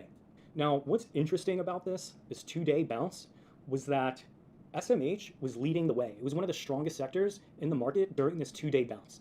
So the market got a little oversold, NVIDIA got a little oversold into this higher time frame support. We broke that 3-day range. It seemed like the market was going to bounce. It seemed like NVIDIA was going to bounce. Like I said, semiconductors were the strongest. That's a pretty weak bounce. And in the morning, we have that Google news. We have a 2% gap down. And in my opinion, what could really help this trade is if we just think about the psychology here, these longs that were buying because they thought the market was going to have a multi-day bounce, they saw that SMH was the strongest sector during the bounce, they're probably getting pretty nervous as we fill the gap and there's a 2% down move in the morning and we're back inside this range. So in my eyes, there are buyers from the last 2 days that are probably bagged. In the pre-market, you can see this range here from about 120 to around 121. I was hoping for like a false breakout above that 121 level and then a hard move down. We didn't quite get that. And again, I just didn't want to chase any weakness off the open given the 2% gap down. In the morning, we have a first move up followed by a pretty steep drop. And then from there, we bounce. Now, what's interesting to me at this point, we're roughly a half hour into the trading day. What I notice is that the Qs are extremely weak in holding lower. Gap down in the Qs, first move is down, Qs break below that pre-market low, and they're just holding lower, and you can see how well this 9 EMA acts. And in addition to that, SMH, the semiconductor sector, is towards the bottom of my ETF ranker. So I have a market filter that just has about 30 different market sectors, and it's filtered by percent change from the open. And I remember that SMH was at the bottom of that ETF list, and that helps give me some conviction in this trade. So we have the tailwinds from the overall market at our back. So we get our first bounce to 119, NVIDIA can't break above 119, and what I decide to do is buy 117 puts for the following week. And I'm gonna treat that as my trade to hold for the higher time frame breakdown.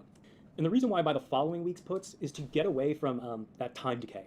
I don't want to have to worry about time decay during this trade if it doesn't work out right away, right? There's a pretty big gap in NVIDIA. Time decay sucks. That if you just chop around, hold 117, and then break the next day, time decay is not something that I want to worry about for this trade. So let me just buy the following week's puts, and that will sort of just take the pressure off having to watch that options position. If NVIDIA breaks back above high of day, then that means to me that it's just not as weak as I thought it would be, and I would just get rid of those puts. So following this move, we have a really clean failure from VWAP, putting in a lower high, and that's where I take my short, using equity, of course, right on this failure, and my stop for half of that position is that recent high, and on the other half, I'm willing to risk to high of day. Oftentimes in trading, it's going to take you a couple shots to get your idea right. Truth be told, most of the time, it's going to take more than one attempt, which is why I have in place the 3 strikes rule. I'm willing to give an idea 3 attempts, and if I don't get it right on the 3rd attempt, I'm out of that stock for the day and I need to move on because clearly I'm not seeing it right. That's the 3 strikes rule. It keeps me out of a lot of trouble. I end up getting stopped out on half of that position, and that's okay. As NVIDIA fails here, now I like to keep things simple. We could just draw this simple trend line from the lows, and as soon as it fails, I just get back into that position. Following that move, NVIDIA begins to hold below. This is actually cool because that's something I don't do, right? Like, let's say I get in on the trade in the same spot he does.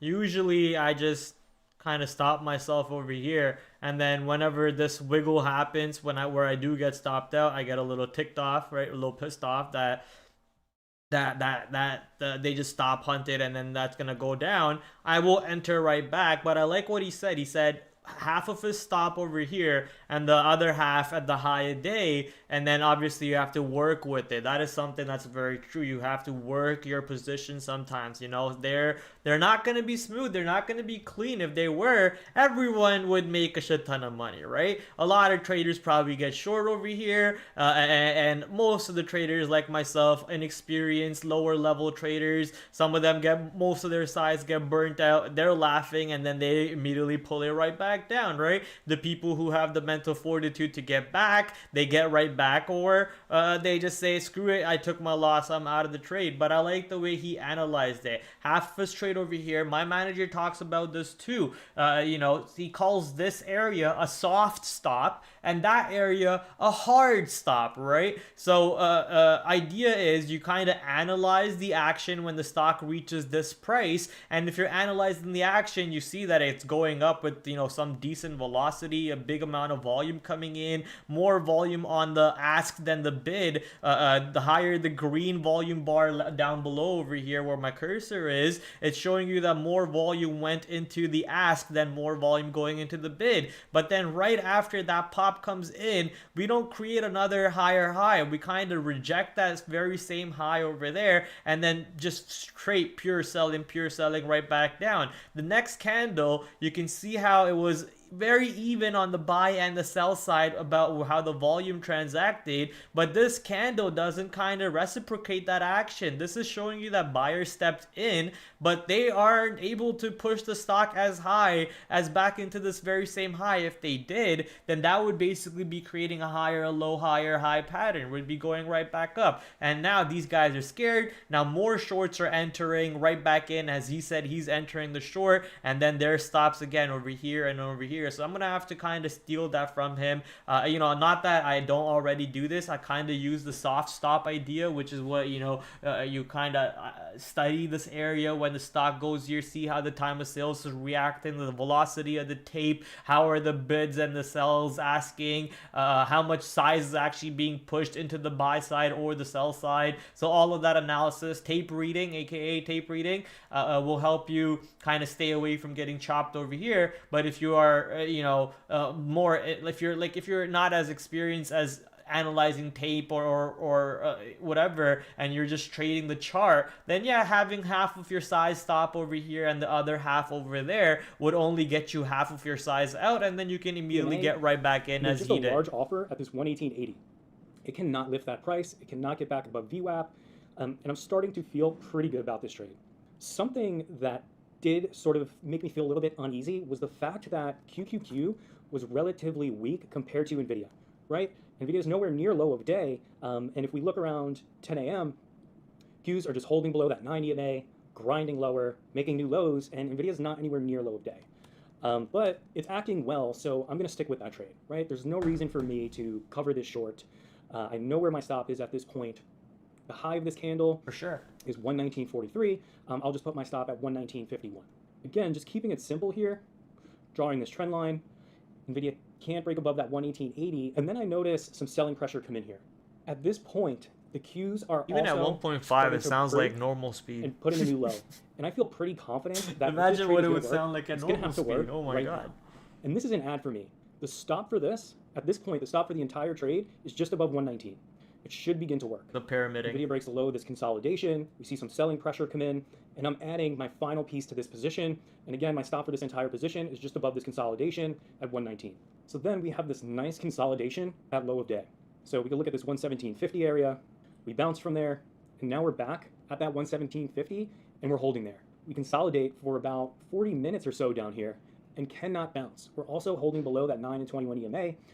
We do try to bounce and break back above that 9 and 21 EMA, but that results in a failure, and then we break lows on volume. Big volume. That's my final ad on the equity position. Just a momentum cash flow trade here.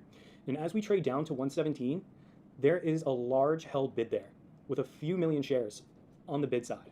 And look, it's nice when we get a low of daybreak and it results in a quick move like we see a few minutes later. But oftentimes, what will end up happening is you'll get a break and a retest. Of course, it would be nice if we get the low of daybreak and immediately wishes down like this, but the next best thing that could happen is a break of that level and a retest. As we retest and then break down, we get this really clean momentum, and you can see the volume being done there. For instance, if we look at this bar threshold, this is showing me a 4 standard deviation 2-minute volume bar based on the last 10 days of 2-minute volume bars. So we're doing extremely high volume here, and we're also at this point about an ATR from high of day. And once I see this volume coming in and we start to bounce, I'm covering that equity position. Right. So when that huge volume comes in, I'm covering my equity position. Really strong momentum there, and then you see this huge volume come in. We're about an ATR from high of day, pretty fast move down. I have no FOMO that I'm going to miss some crazy move lower because I have the puts. I'm free to trade the stock and catch a leg of the move without thinking, oh, I need to hold this because the stock's going to move lower. It allows me to freely trade that equity position. So the next trade that I took here was a little later in the afternoon. So NVIDIA puts in a series of higher lows and then retests this 117 level. Tries to put in a higher high, fails 117. What's interesting to me is at the same time, the Qs sort of put in this double bottom and they break back above the 9 and 21 EMA for the first time all day. That signals to me a shift in momentum, And the market should bounce here.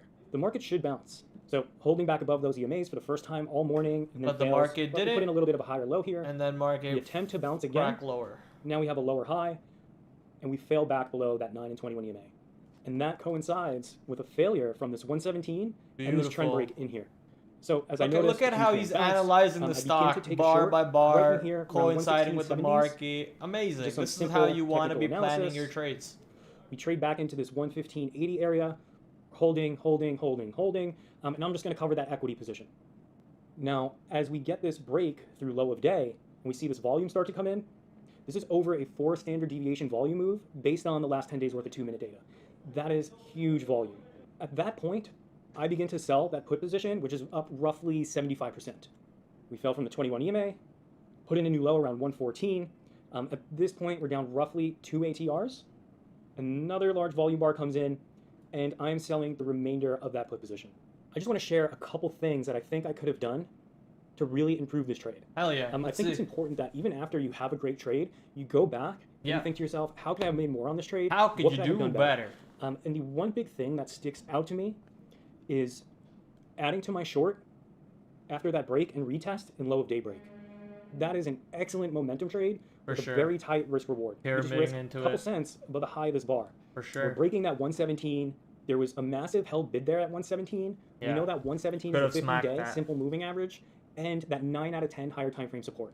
So the biggest thing that I could have done here, and the worst thing that happens, let's say like you take a short here, or even if you take the short on the break of 117, you can stop out the full trade if it goes back over here, and you have size from here, right? You have 50% from here, another 50% from here, you have another how much ever from there, another how much ever from here, or here, sorry, how much ever from here, and then if you add it again a little bit and your full trade gets stopped out, you basically go flat on the size in this area. But if you take the 117 break, you basically lose on the size from here, but you're winning on all the size from up here. And if it does reclaim this area, the chances are the stock now rebounds back up and the short is done. But if it doesn't rebound, it opens up so much more downside for you, and you can see how much more downside it did give you later on. So yeah, 100% addable spot. Prior 2-minute bar highs, or even grab weekly puts for this momentum trade lower. And that is the one big improvement that I can make on this trade. Nice. All right, so now we're going to jump into the mean reversion long from the very next day. Following day, we get a gap down in NVIDIA, and it continues to follow through to the downside. So we get a first move down, we get a pop into VWAP, we get an opening range break to the downside. So at this point, I'm hoping that NVIDIA can flush out and give us some mean reversion long opportunity. As we're trading down towards around 108, NVIDIA is roughly down 15% over the last 3 days. It's down about 4 ATRs in 3 days. And I want to know how he went long here and why he went long here. Sense. Let's see. I am looking for a long opportunity.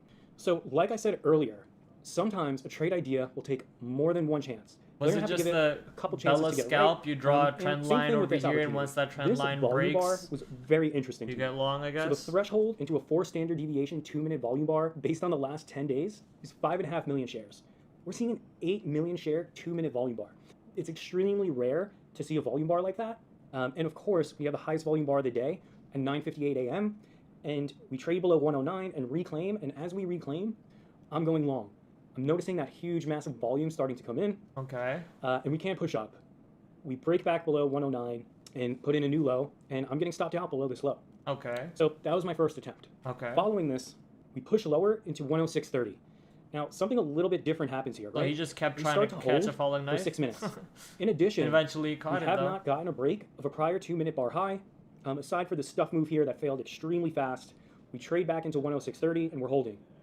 We're holding. Every time the stock gets below like 106.50, it immediately rebids 106.50. Okay. And then finally, so that's tape reading right there for you. That's watching the tape. You're watching how the tape reacts every time it's going at 106 or 106.50, immediately goes back up. So it's showing you that there's a buyer here, and if each candle is worth of 2 minutes worth of information, and look at the amount of volume that's being brought in at these levels over here. So there's an active buyer. The buyer might have started at 109, 108. He got wiped out a little bit, but then the buyer came in again at 106 all the way up to 108. He got wiped out down again, and then the seller was trying to bully the buyer, right? If you're just analyzing the chart, the seller kept trying to bully the buyer all the way from this area, from 108.50s or whatever, all the way to 106, but the buyer didn't budge. Eventually the seller had to move, and the buyer just overpowered the seller at the end of the day, rallying it up. And you can kind of see, bang, 106.50. Every time it goes there, it pops back up. Every time it goes there, it pops back up. And then the seller said, okay, this buyer is fishy, I need to walk away, and they walked away from it, right? I want to note is these volume bars. This is a new tool that I added to my studies, and it's just showing me the volume done on the bid versus the ask. So volume done on the bid. I already told you guys that. Red, volume done on the ask will print green. And this just tells me that there's a large bidder here willing to take all that size down at 106.30. It's not day traders sitting down there. In addition to that, if we look at the daily, that's the key point, right? Like that's the key point right there. It's not a day trader looking like, because a day trader is not going to have enough buying power to make this type of a move on Nvidia. Just simply not. This is a hedge fund or a big money player coming in supporting Nvidia around this price. They think this is a value price for them, and they came in and they showed their cards. They showed their hands. In addition to that, if we look at the daily, we have a little bit of a gap fill here, right? A little bit of a support right down here where there's a large buyer willing to step in. How do I enter this trade? As soon as we break above that prior 2-minute bar high, we can no longer test that 106.50. We push up and break. I'm getting long. My stop is just a few cents below the low. So 106.30, I'm putting my stop at 106.29. Okay. In addition I would put it at 106. I'm buying the weekly okay. 111 calls. Why did I choose those? Well, Nvidia's down slightly over 4 ATRs in 3 days. It's down a little bit over 15% in 3 days. I think that we should get at least a 1 ATR bounce. 1 ATR bounce, yeah. Okay. Which puts us at 111. So I buy the weekly 111 calls, and what really gives me confidence is this wick down here. Nvidia pushes back down to that 106.50 area and immediately gets bought up very aggressively. And you can see now we have much more volume done on the ask than the bid side, which tells me that buyers, they want to get in. They're taking market orders at the ask. Get me in this immediately. We had a quick flash down, an extremely fast rebid, and this gives me a lot of confidence about this trade. Great opportunity to add here.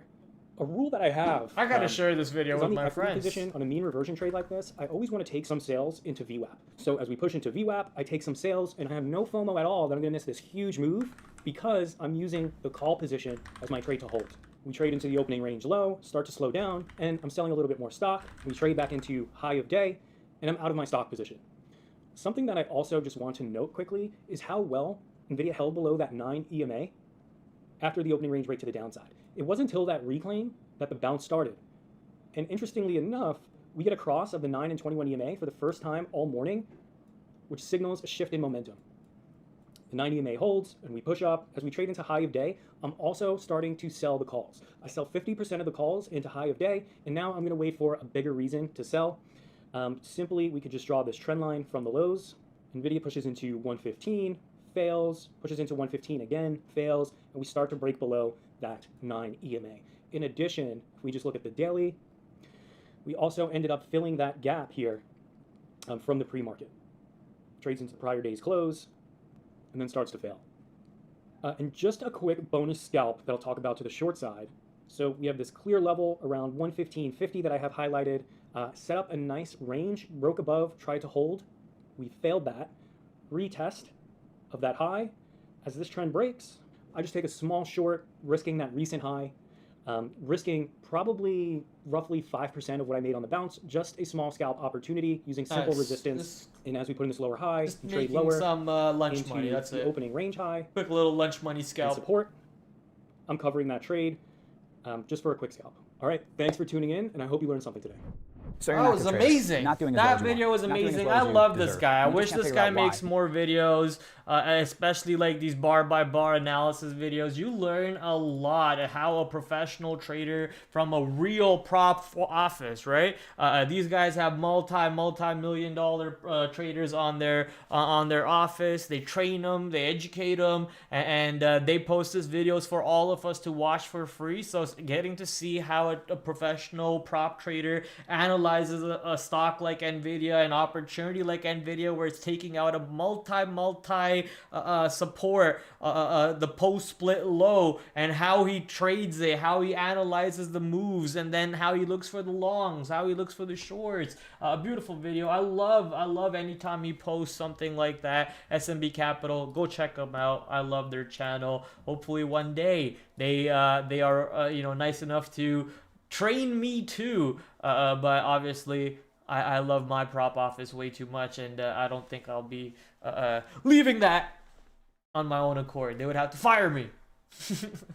All right, so that is the SMB Capital video. Let's kind of quickly go over the economic calendar for the coming week ahead. Now, no FOMC or anything like that, but we do have a bunch of economic events that are going to be important to keep an eye on, because these are events that are dictating what the current economic state is, how interest rates are going to be controlled, how inflation is happening, the possible recession. Apparently the Japanese market gapped down again overnight right now when they open, so that's bringing down obviously Nasdaq. That's bringing down what's it called? That's bringing down S&P 500 futures. So we actually break below the support of 5,300, and now 5,300 has a 700 lot seller. That's bad. We got 700 lots, 700 contracts on the support coming in, now acting as a resistance, and we actually had decent amount of size being pushed down to the low side. So market most likely gapping down over here as we open in tomorrow, and if that gap down finds more selling from Friday's low, there's possibly more doomsday events coming on the market and no rebound just yet, but that just makes the rebound so much better. That just makes the rebound so much better for whatever day it sets up in. So very, very exciting times on the market right now. Let's make this dollars. Let's make this money. But as I said, let's quickly go look at the economic calendar. So tomorrow, 9:45, S&P Global Composite PMI coming out at 9:45. At 10 o'clock, you got the ISM non-manufacturing numbers. At 11:30, you got a couple bill auctions, which is 3-month and 6-month, and that's basically all she wrote for Monday. Tuesday, 8:30, we got export, import, trade balance, red book numbers coming out, and then that's pretty much all she wrote. 10:30, you have a Atlanta GDP number. At 1 o'clock, you have a 3-year auction on Tuesday. Wednesday, we have crude oil inventories, as we do every single Wednesday. Some mortgage numbers, not high priority apparently. A 10-year auction coming out at 1 o'clock on Wednesday. That's going to be pretty important for the market. The higher the time period for the auctions for these bonds, the more important they are for the market. So as you guys can see, the 30-year, which is on Thursday, the 10-year, which is on Wednesday, are highlighted as a 3-star event, whereas the 3-month and the 6-month are only highlighted as a 1-star event. So not as high of importance for those, but we do have 2 big ones coming out at 1 o'clock on Wednesday and on Thursday, and then Friday pretty much nothing on the econ calendar. So a little bit of a busy economic calendar. Markets already looking like they are struggling, they are weak. Let me just hit the like and subscribe on my good friends over at Think with Bookmap. Make sure you hit the like and subscribe over here too if you enjoyed today's stream, if you enjoyed the videos that we watched today. SMB Capital was one of the videos. The other one was Stephen Place. I believe that's what his name was. Stephen Place on X.com. Go check him out. Amazing macro information from Stephen, and obviously amazing bar by bar analysis for a day trader from SMB Capital. And tomorrow is just so exciting. I'm shaking with excitement tomorrow. Sadly, no big earnings names in the pre-market. Tomorrow after hours, we do have Palantir, so make sure you tune in to go read how Palantir reported using my affiliate sponsors, Benzinga. Make sure you check the link below in the description or in the bio, depending on what platform you're watching me in. My affiliate sponsors, Benzinga, TraderSync, and Trade Ideas. Use code PRAD15 to get 15% off. And that is basically all she wrote for today's stream. We could talk some levels and whatnot. Kind of, you know, mostly important, mostly care about the Magnificent Seven and some of the ETFs that have pulled back quite drastically. XLV was really bullish, so a breakout on XLV possibly something to keep an eye on above 151. XLF was something to keep an eye on too, apparently. SMH, which is obviously no brainer, this is a semiconductor industry. IWM had a monster breakout, consolidated, and then bull flagged, technically bull flagged, and then broke right back down. So watching IWM for a possible bounce and a reject, or a possible bounce, build support above the previous levels for a possible move back into these areas. You know, some rotation away from away from Magnificent Seven and into small cap. If that comes into play, a beautiful bounce on IWM could be in picture. So watching all of these names over here, and obviously mention the volatility index, UVXY. You gotta watch UVXY, or even VIX, whatever your poison is for watching your barometer for volatility is. Keep an eye on that. I think UVXY is setting up for a nice short opportunity off of 41.50 if we are not able to find buyers above 41.50. But if we are, then you just, you know, chill out, cool out. Let the stock do what it wants to do. Let the market do what it wants to do. UVXY most likely gapping up tomorrow because the market's gapping down, right? QQQ and S&P 500 most likely opening down on a gap down area with how we just watched the futures trade for S&P 500 and the QQQ. So looking bearish. Let's see if those gap downs have buying opportunities, or if that gap down bounces get sold off for us to get short. Lots of fun over here on the market. I'm ready to roll dice. I hope you are too. And ladies and gentlemen, that's basically all she wrote today.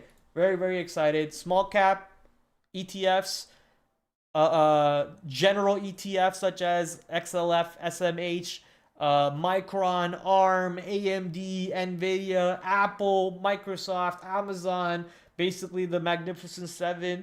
Some of the names that reported last week, like PayPal, I can't remember which other ones.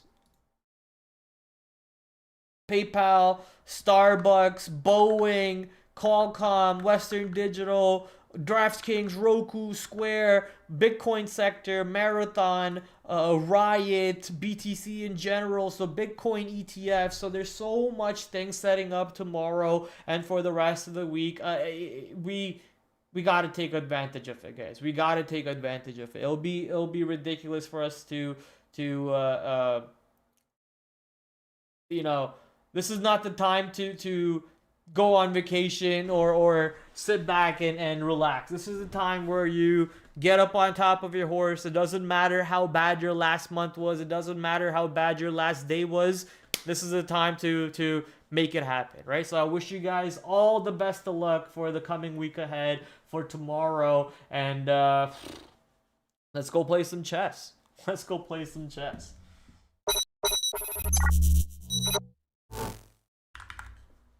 All right. This guy made his move finally.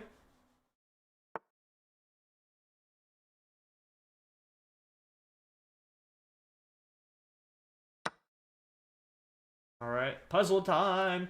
Puzzle time. Puzzle time. Puzzle time. Puzzle. Magneal's nets the king. What the hell does that even mean, broski?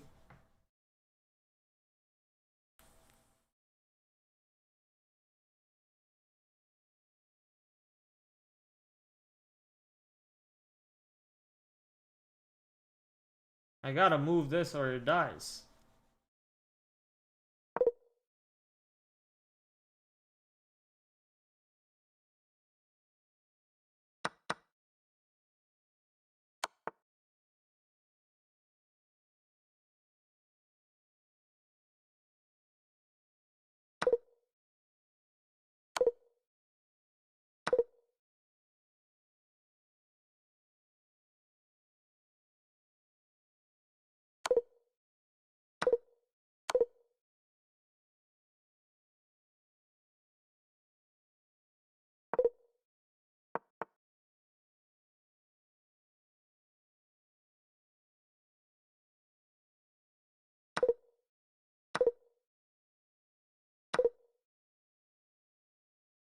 What in the fuck is going on?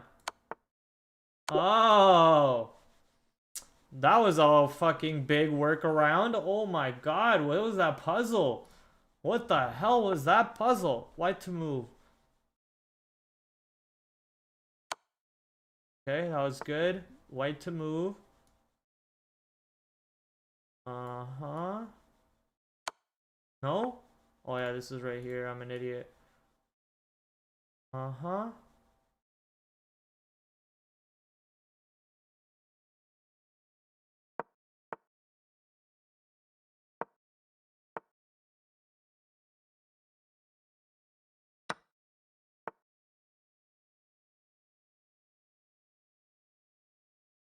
Can I get a hint, bro?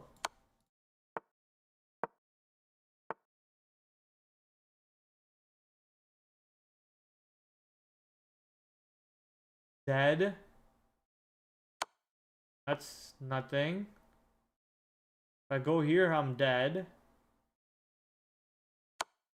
Ah, Jesus Christ. Prad! Oh my god. Okay, black to move. Why is that bad? Okay, because I can just do that. Gotcha. Because I can win like that. Ha ha ha. Alright, black to move.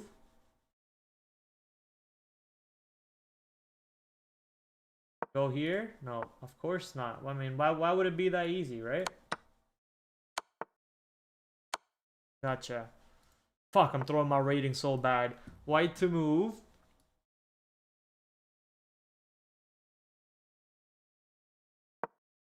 Of course not. Oh, right. Gotcha. And he can't go here? Oh yeah, because he can't go there. He can't go here because of that. Checkmate. Okay, nice. And he can't kill it because of this. Right on. Look at that curve for puzzles, chat. Oh my god. That is sad. Okay, this guy played his move again. Let's go see what he did. Then we come in like that. Okay. Now, let's go play our game, chat. Let's go play a game. 556. I threw a lot of my rank, okay? I threw a lot of my rank playing drunk for the last few days. I know, it was a mistake, but we had to do it. We had to do it. Somebody had to do it. I'm the chosen one. You guys ever seen that meme from Trump? Somebody had to do it. I'm the chosen one.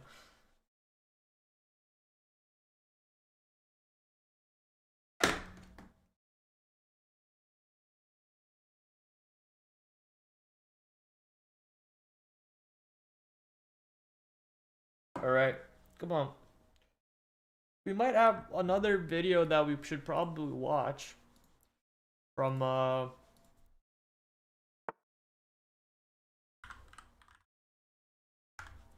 if their Sunday scan video is up, it is 40 minutes long.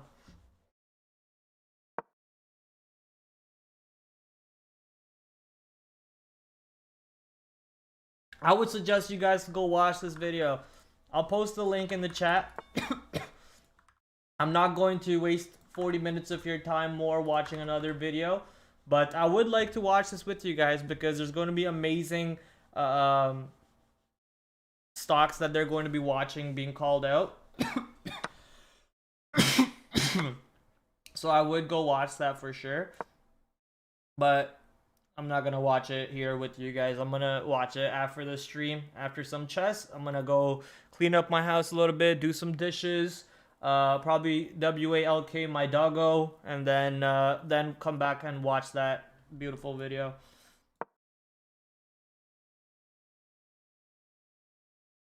Alright, this guy is falling to my trap so far. Good show, Pratt. Happy birthday to your family member. I'll be back for more pain Monday. Take care, my friend. Always nice to see you. Have a great rest of your weekend. See you tomorrow for Palantir earnings report. And obviously, good luck on the market. Go make some paper. Go make that paper, John.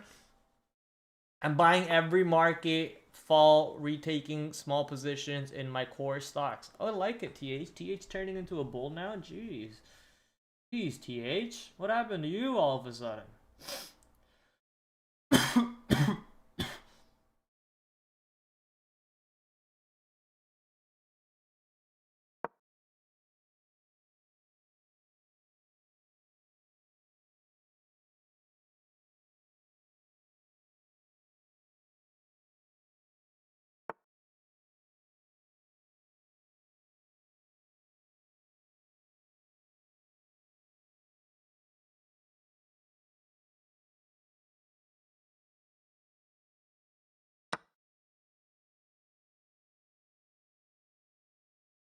No, Brad, I'm actually holding market falls another 2,000 points. Oh, okay, gotcha. I thought you were being bullish for a second. I was like, damn, TH.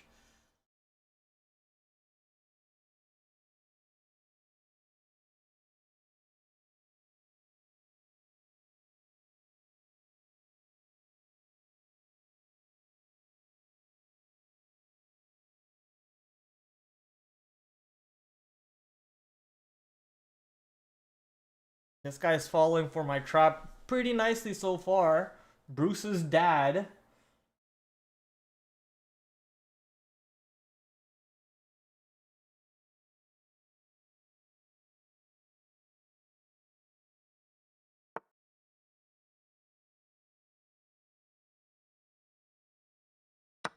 Yeah, that's fine with me. Fine with me.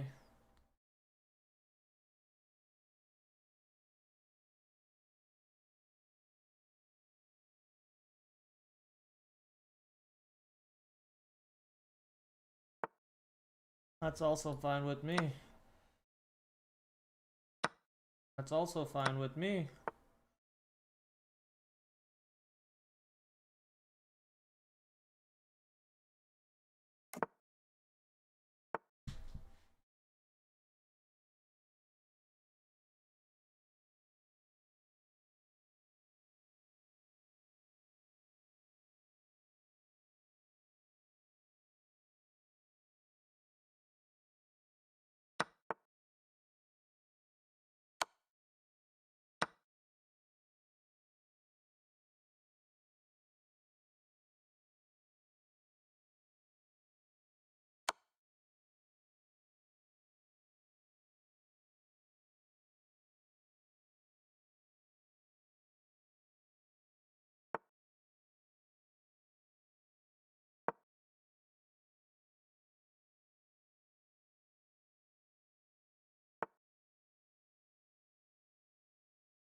If I go here, I can trade them out, right?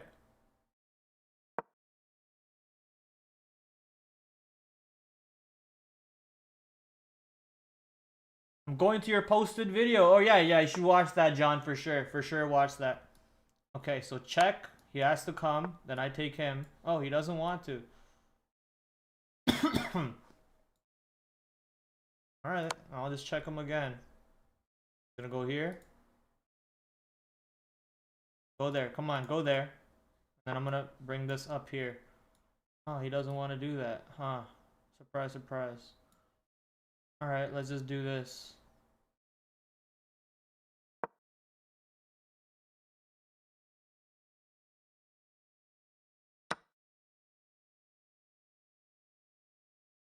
Check.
Come on, dumbass. Give me my fucking win. I won this game.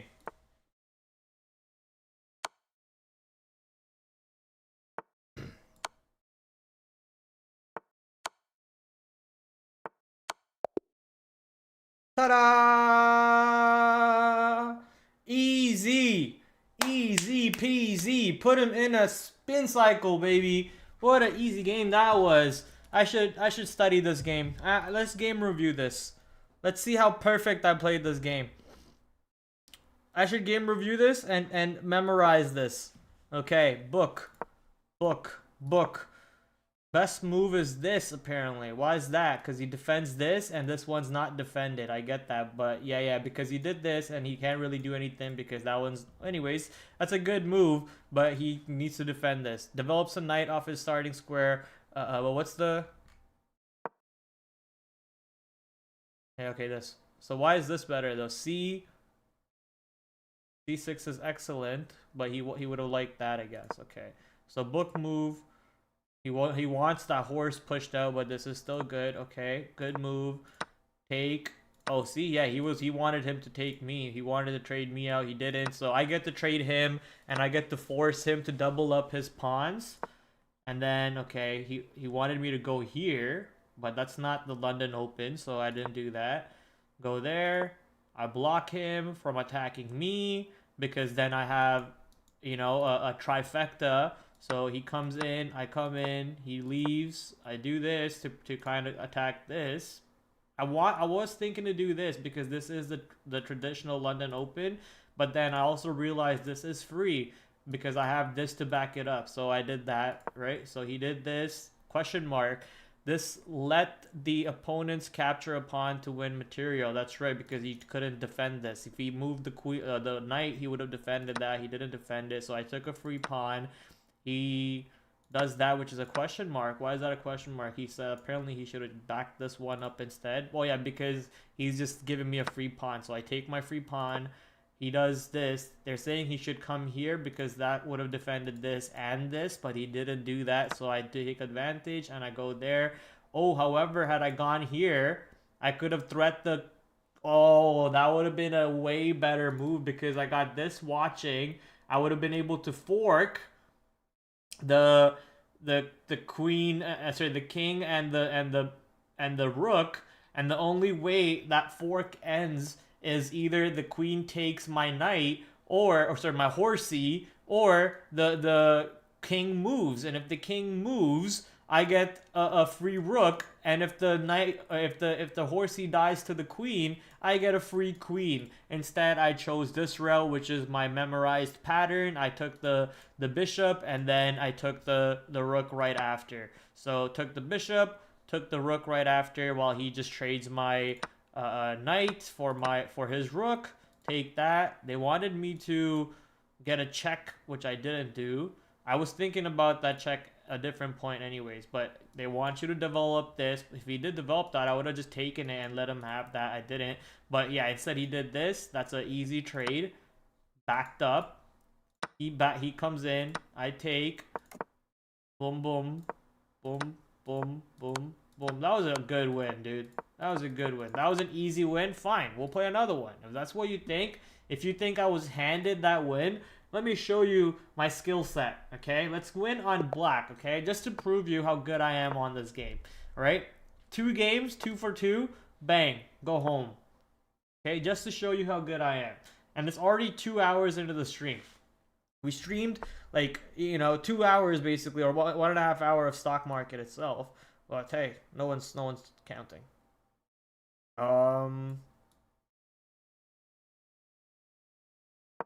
Do that.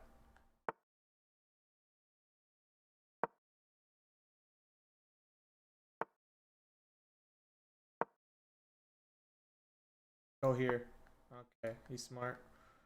Uh-huh.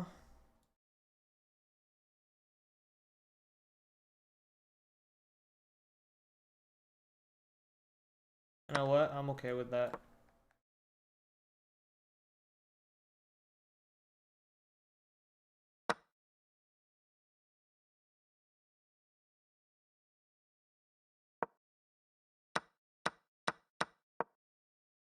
Oh shit. Didn't think he would take that. I didn't think he would take that. Oh shit. I did pre-move too quick. Pre-move too quick.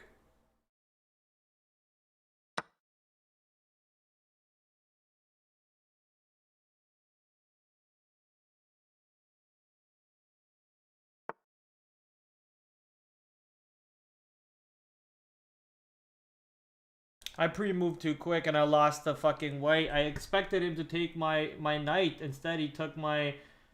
I didn't expect him to take that. What a rat bastard. Alright, it's okay. It's okay. Okay, things are still fine. Things are...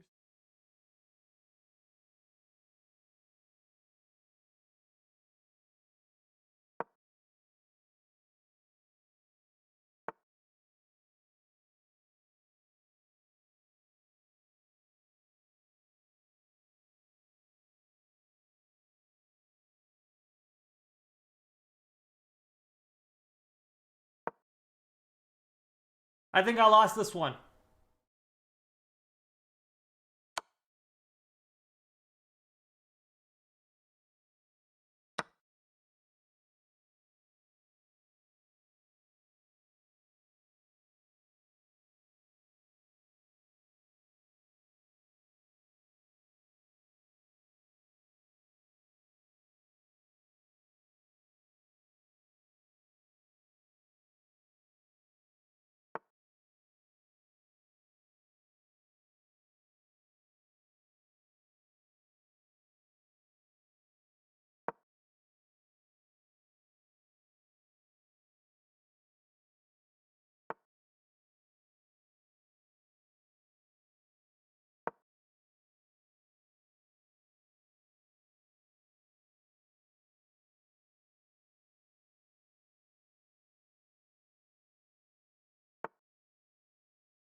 That one coming, pussy.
God, you're so fucking annoying, dude.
Come on then. If you do this, I'm taking that. Alright, that's fine with me.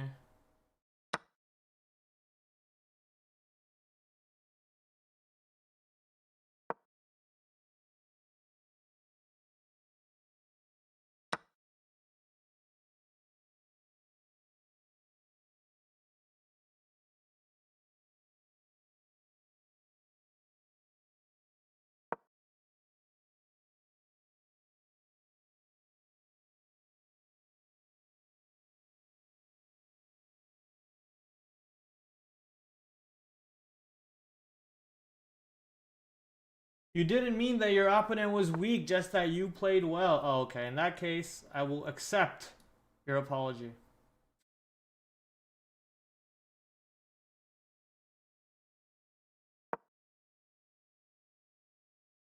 But I think I lost this. Fucking Argentinian got me. He got me for sure.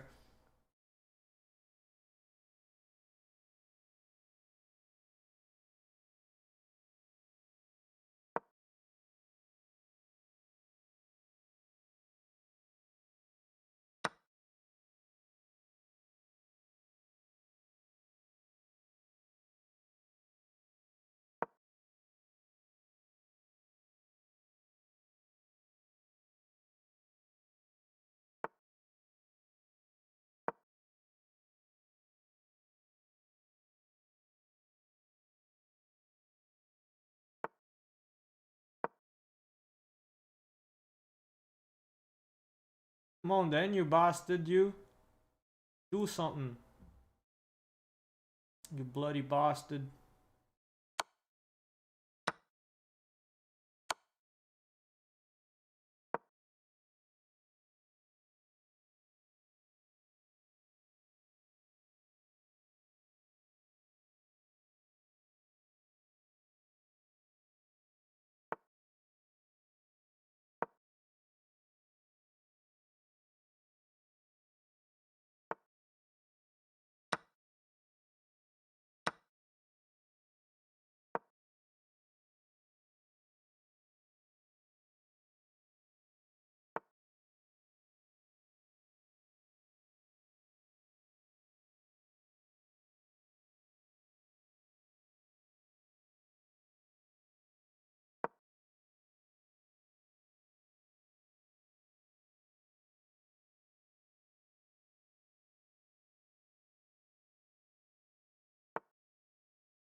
This is crazy.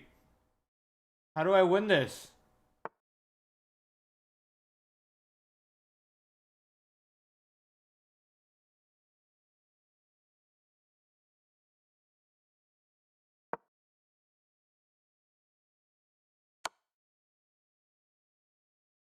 Oh my god, I fucked it. That's GG. That's GG.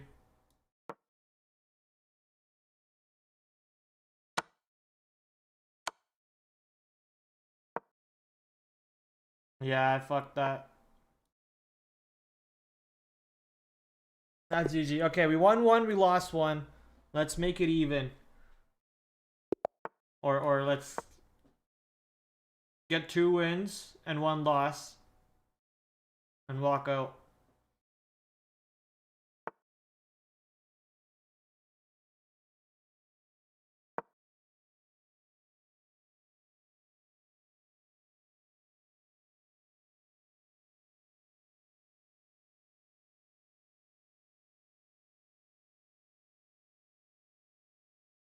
This guy's trying to 3-move checkmate me by go here or something. Fucking dummy. Come on, man.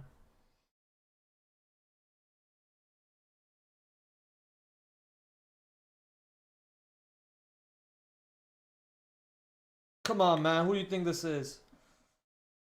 This ain't no amateur hour.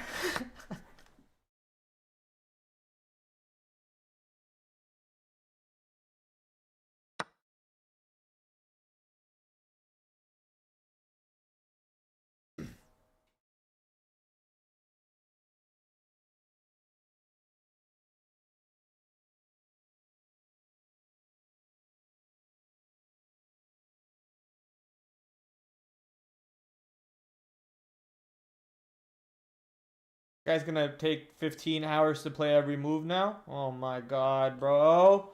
I don't have all day. Got things to do. I'm a busy man.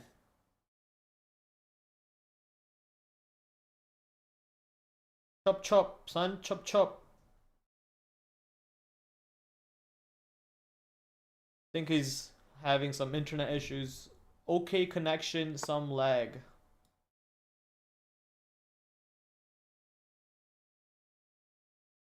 Could I just do it? Make him double up.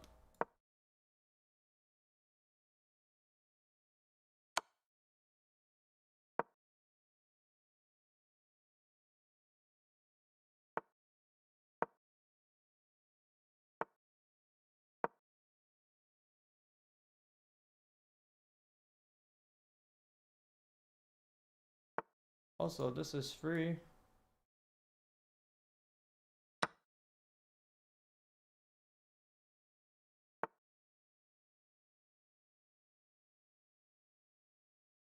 That's free.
Uh-oh.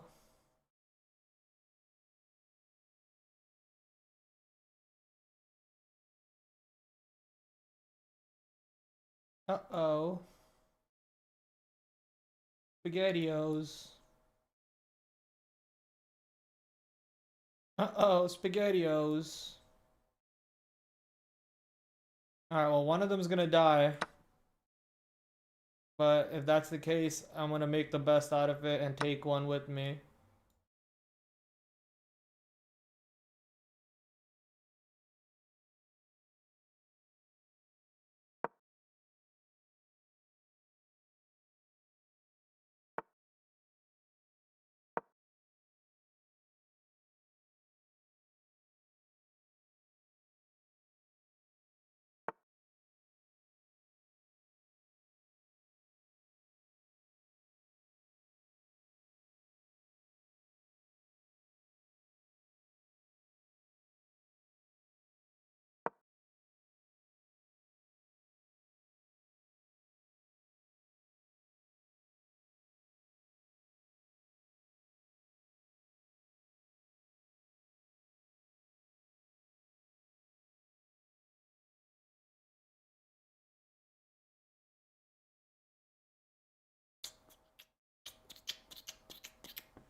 I gotta move this here.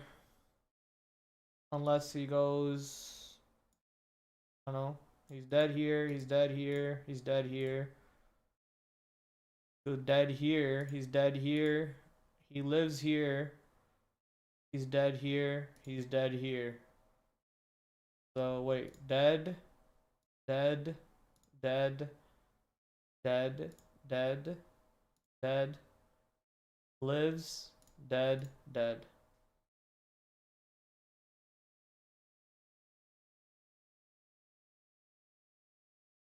Oh, he's disconnected. Free win.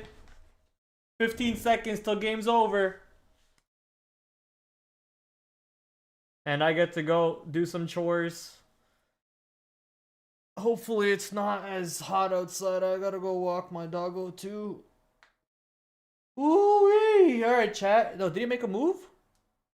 He came back. Oh my god, he was about to disconnect and he came back. Found the one spot he lives in. Of course.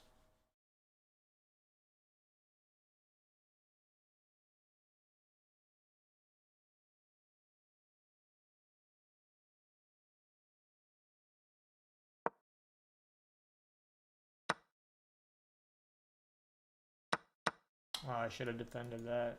Shit.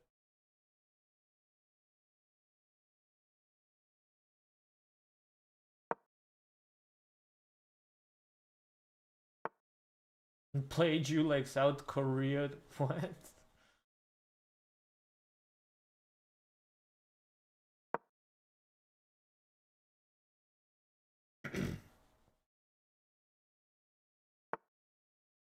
Check.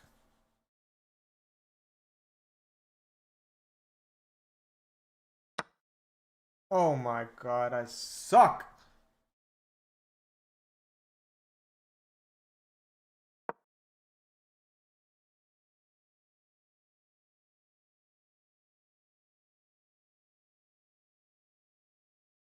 Alright, at least if he comes here, I can take it and he can't kill me and then I can just take him.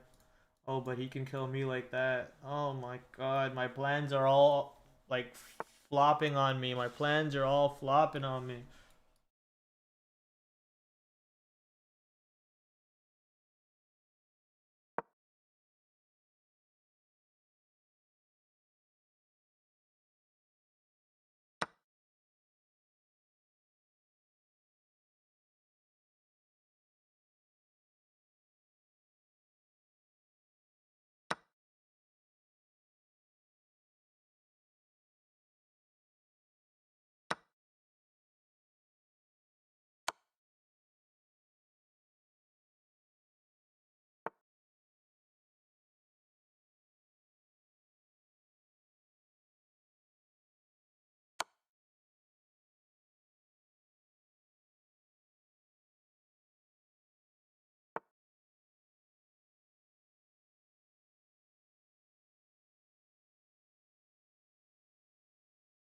Hmm.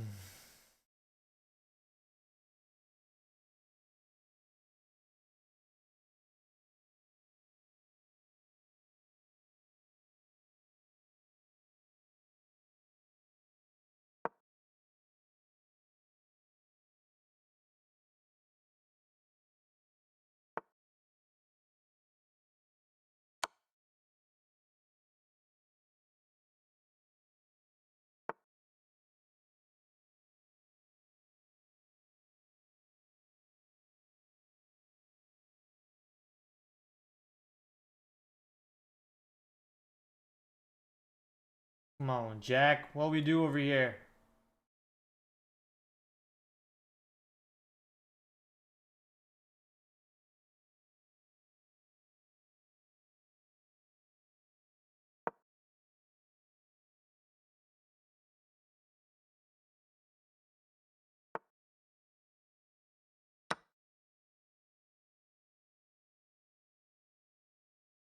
Oh shit, Jack. It's about to be game over.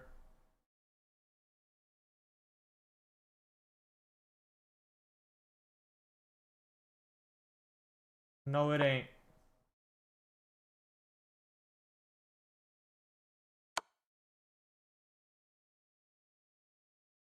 Alright, it is.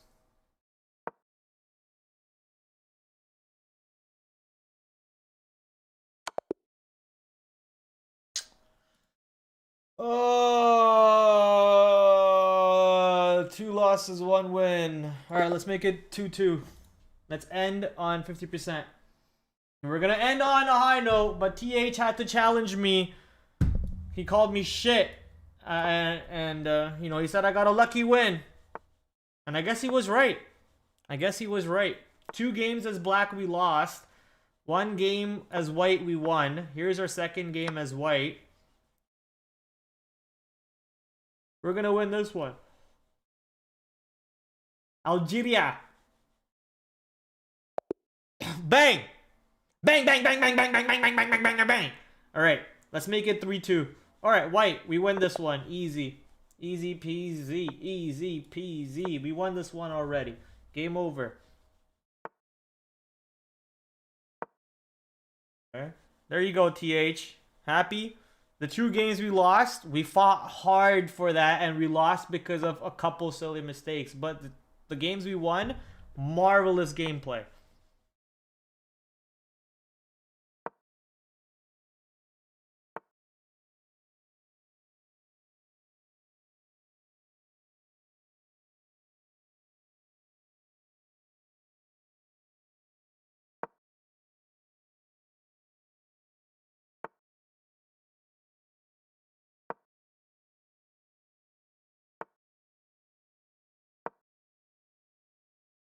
What is this guy's front line? What the hell is this front line, dude?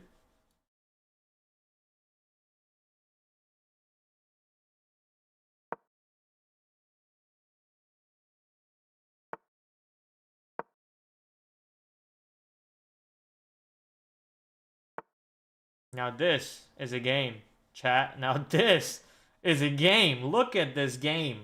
Wow. Okay, what do we do here? This is something I've never faced.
Huh.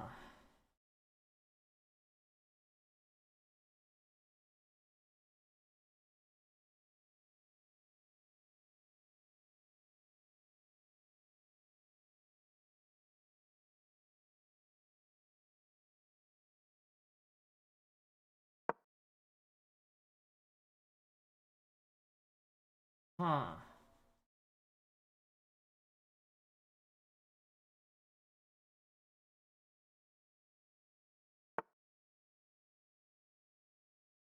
Huh. That's how you want to play.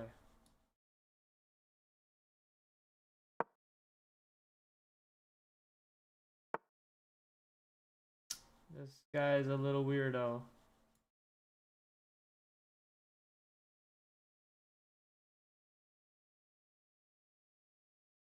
This guy's a little fucking weirdo.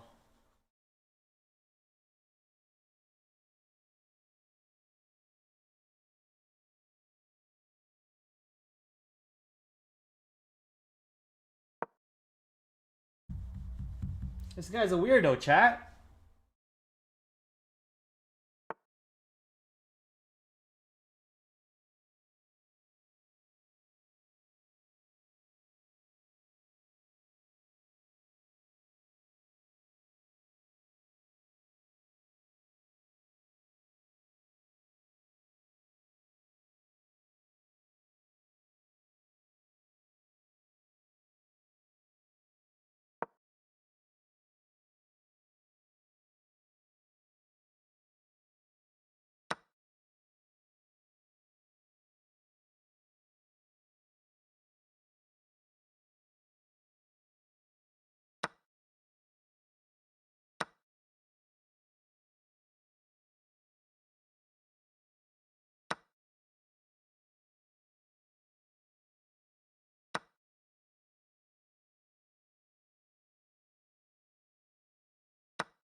Oh no!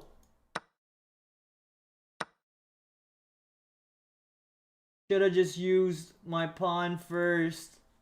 I didn't see that fucking piece there. Oh no. Now we lost the game.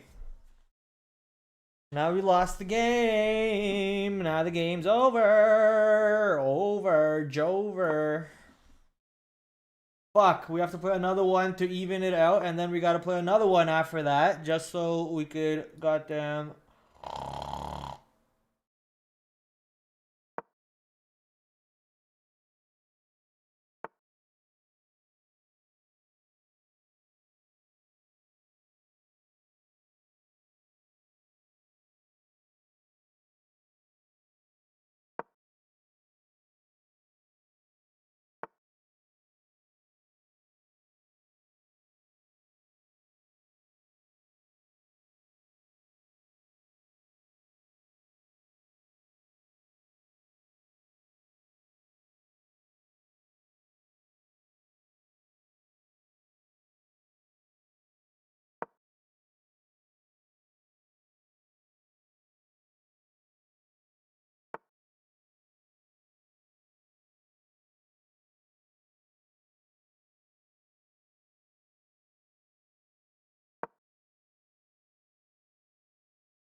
I don't know what that move was. What was that move?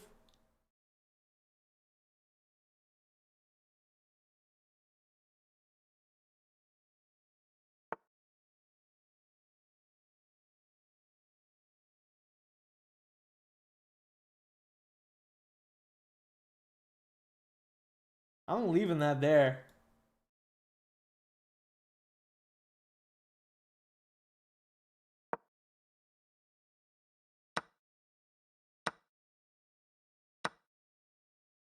Oh.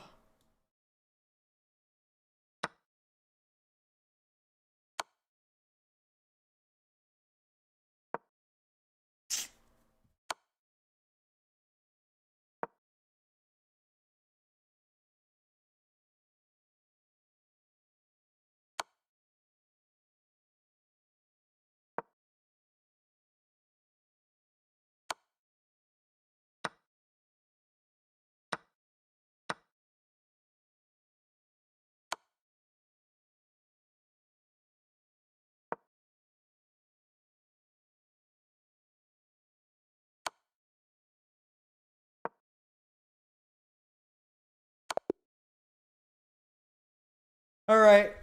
3 losses, 2 wins. We made one silly mistake. We were winning that. That one mistake lost us the whole game, dude. One mistake. I did not see. I mean, yeah, I did not see the bishop, but I was debating if I should have taken it with my queen or my pawn, and I should have taken it with my pawn first. I should have just taken it with my pawn first. It's okay. We have 2 wins as white, 1 loss as white. 2 losses as red. Let's get 1 win as black, and let's get that 1 win as black here, and oh, maybe we can get a chance of mercy to end at 50-50.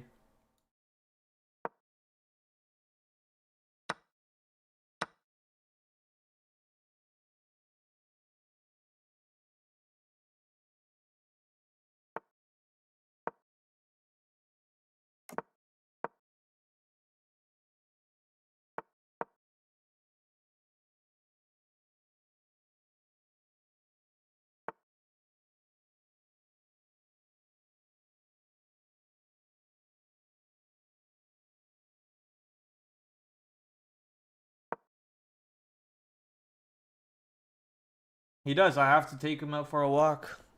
It's still sunny outside. Well, there's still sunlight out. I could take him out. Oh, he heard it. He heard it. I can also take him out at late night. He heard it. He's coming over. He heard the 4-letter word, the forbidden 4-letter word. Oh no. Uh...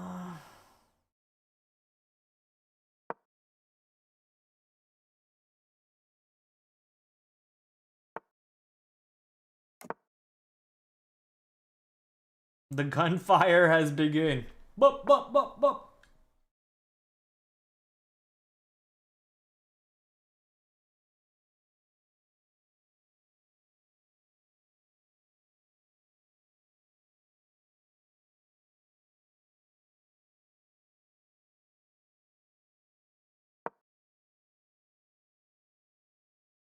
Let's stop that right there in that track.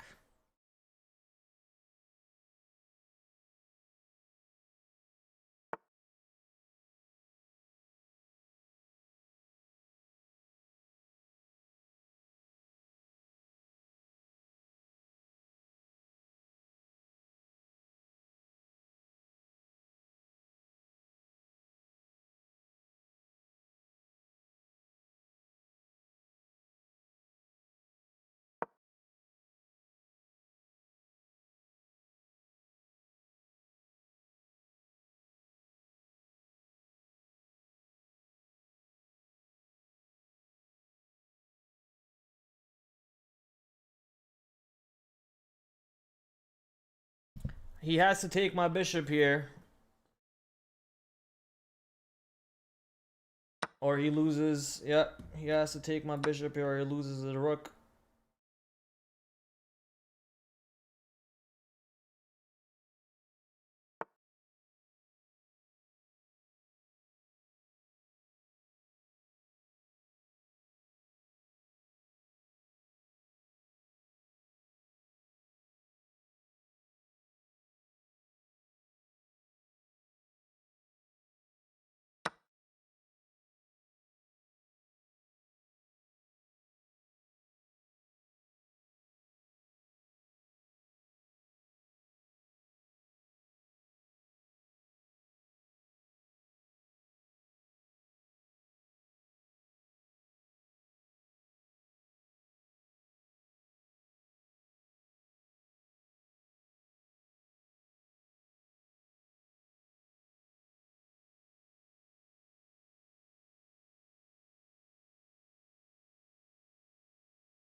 Check him.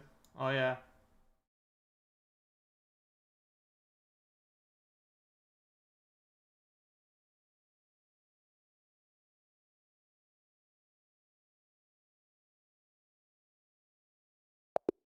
Hey! Let's go. Okay. 3 wins, 3 losses. Come on. This is the decider right here.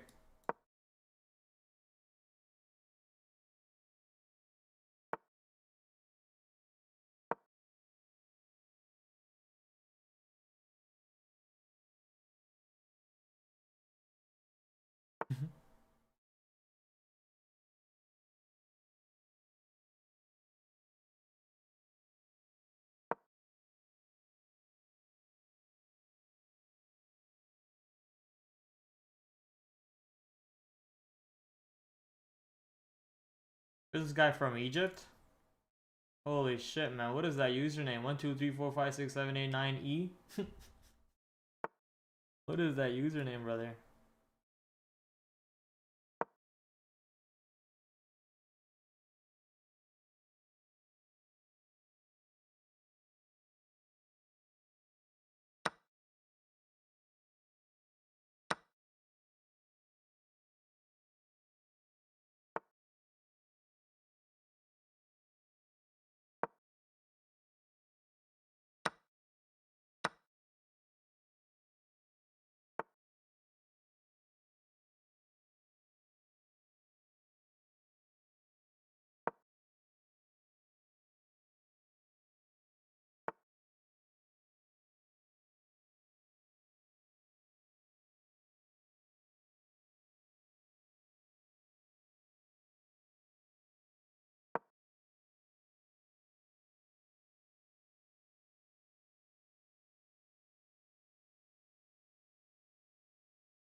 he does this, that's dangerous for me.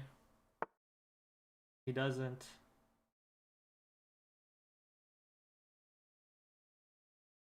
Here.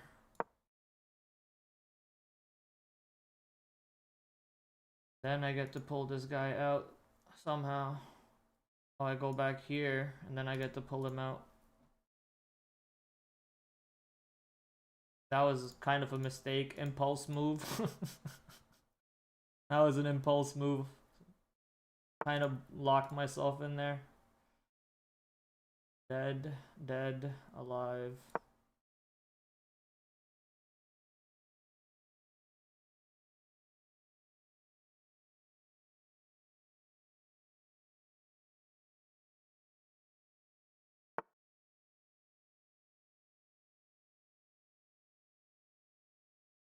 Yeah, I knew that was coming.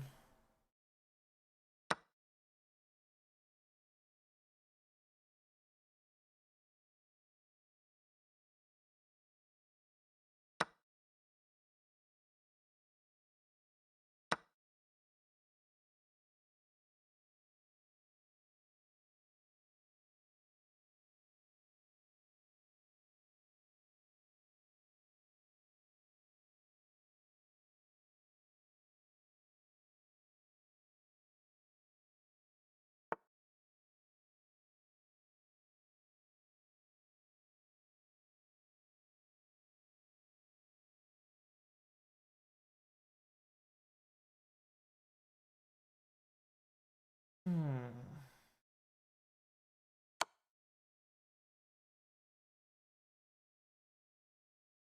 Okay.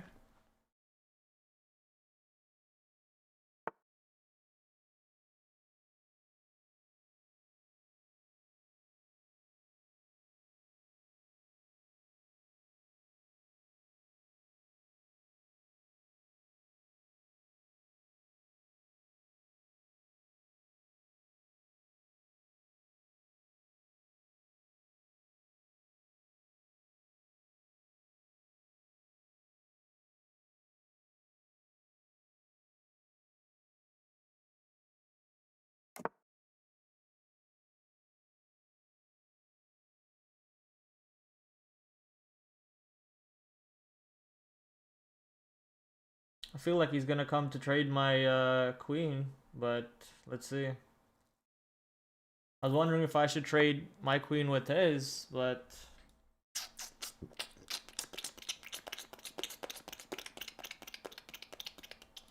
why not? Let's just go for it, right? Let's just go for it.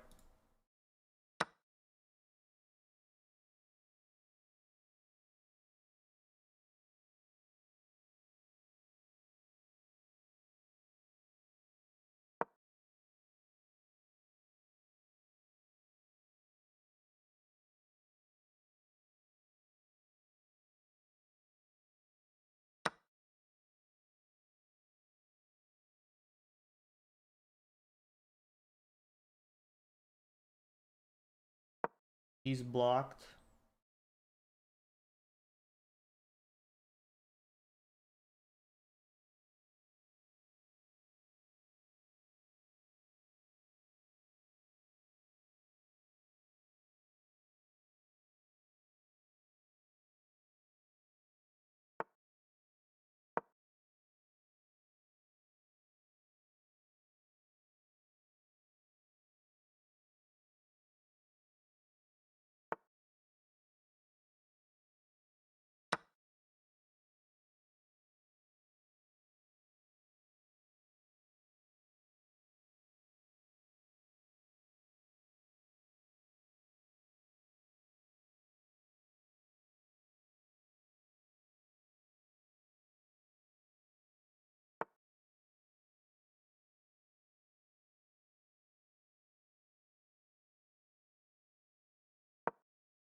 What the fuck is going on in this game?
Oh, party the body. Oh, party the body.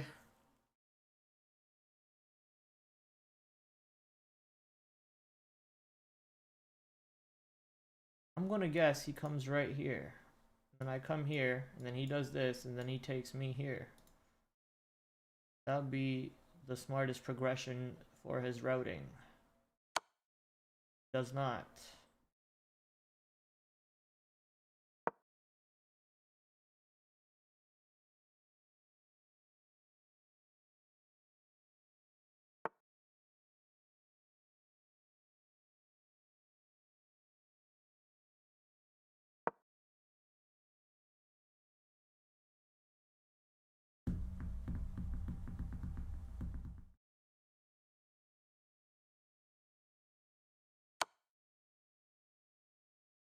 Oh, mate, you're not thinking this through, are ya? You're simply not thinking this through, mate. You're not using your noggin. Gotta use the head of yours, cuz. Gotta use your head of yours, cuz. Can't be just making the moves willy-nilly. Gotta be use your noggin, mate. Use your noggin.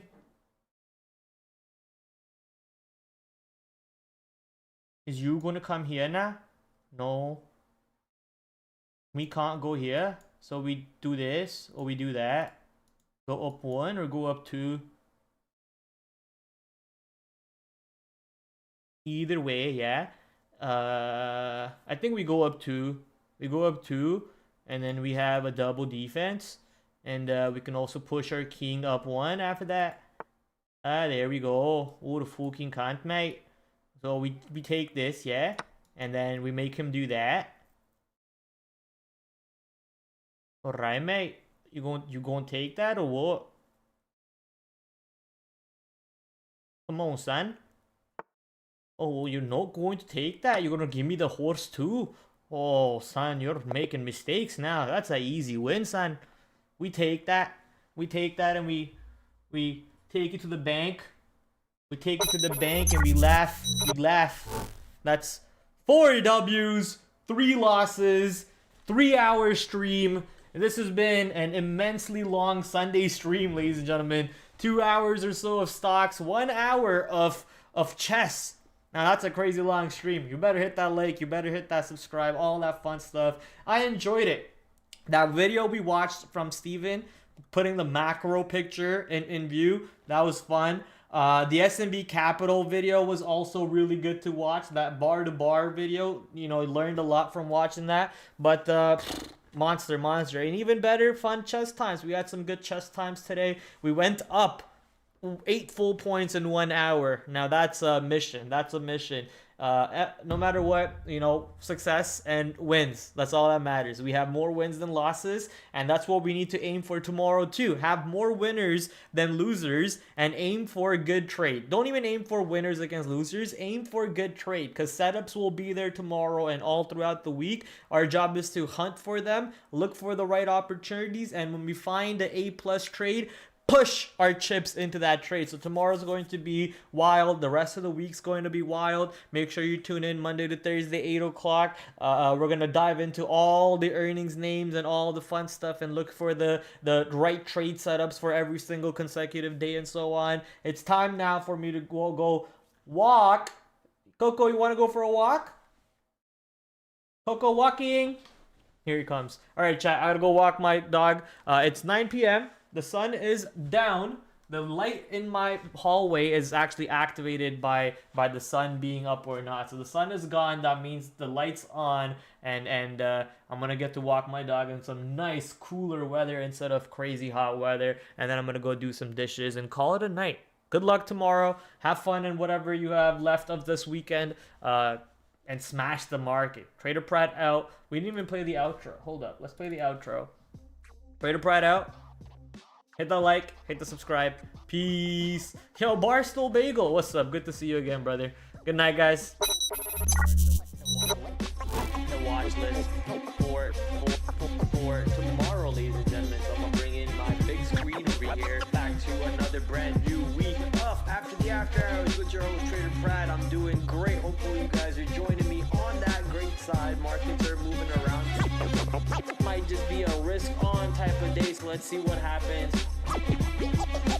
8 o'clock tomorrow. As you guys know, we do the stream Monday to Thursday, 8 p.m. Shout out to my affiliate sponsors, Benzinga, Trade Ideas, the #1 scanner to go to, Trader Sync, promo code down below, promo code PRAD15 to get 15% off. I will catch you guys tomorrow, 8 o'clock, same time, same place. Until then, TraderPrad out. Adios.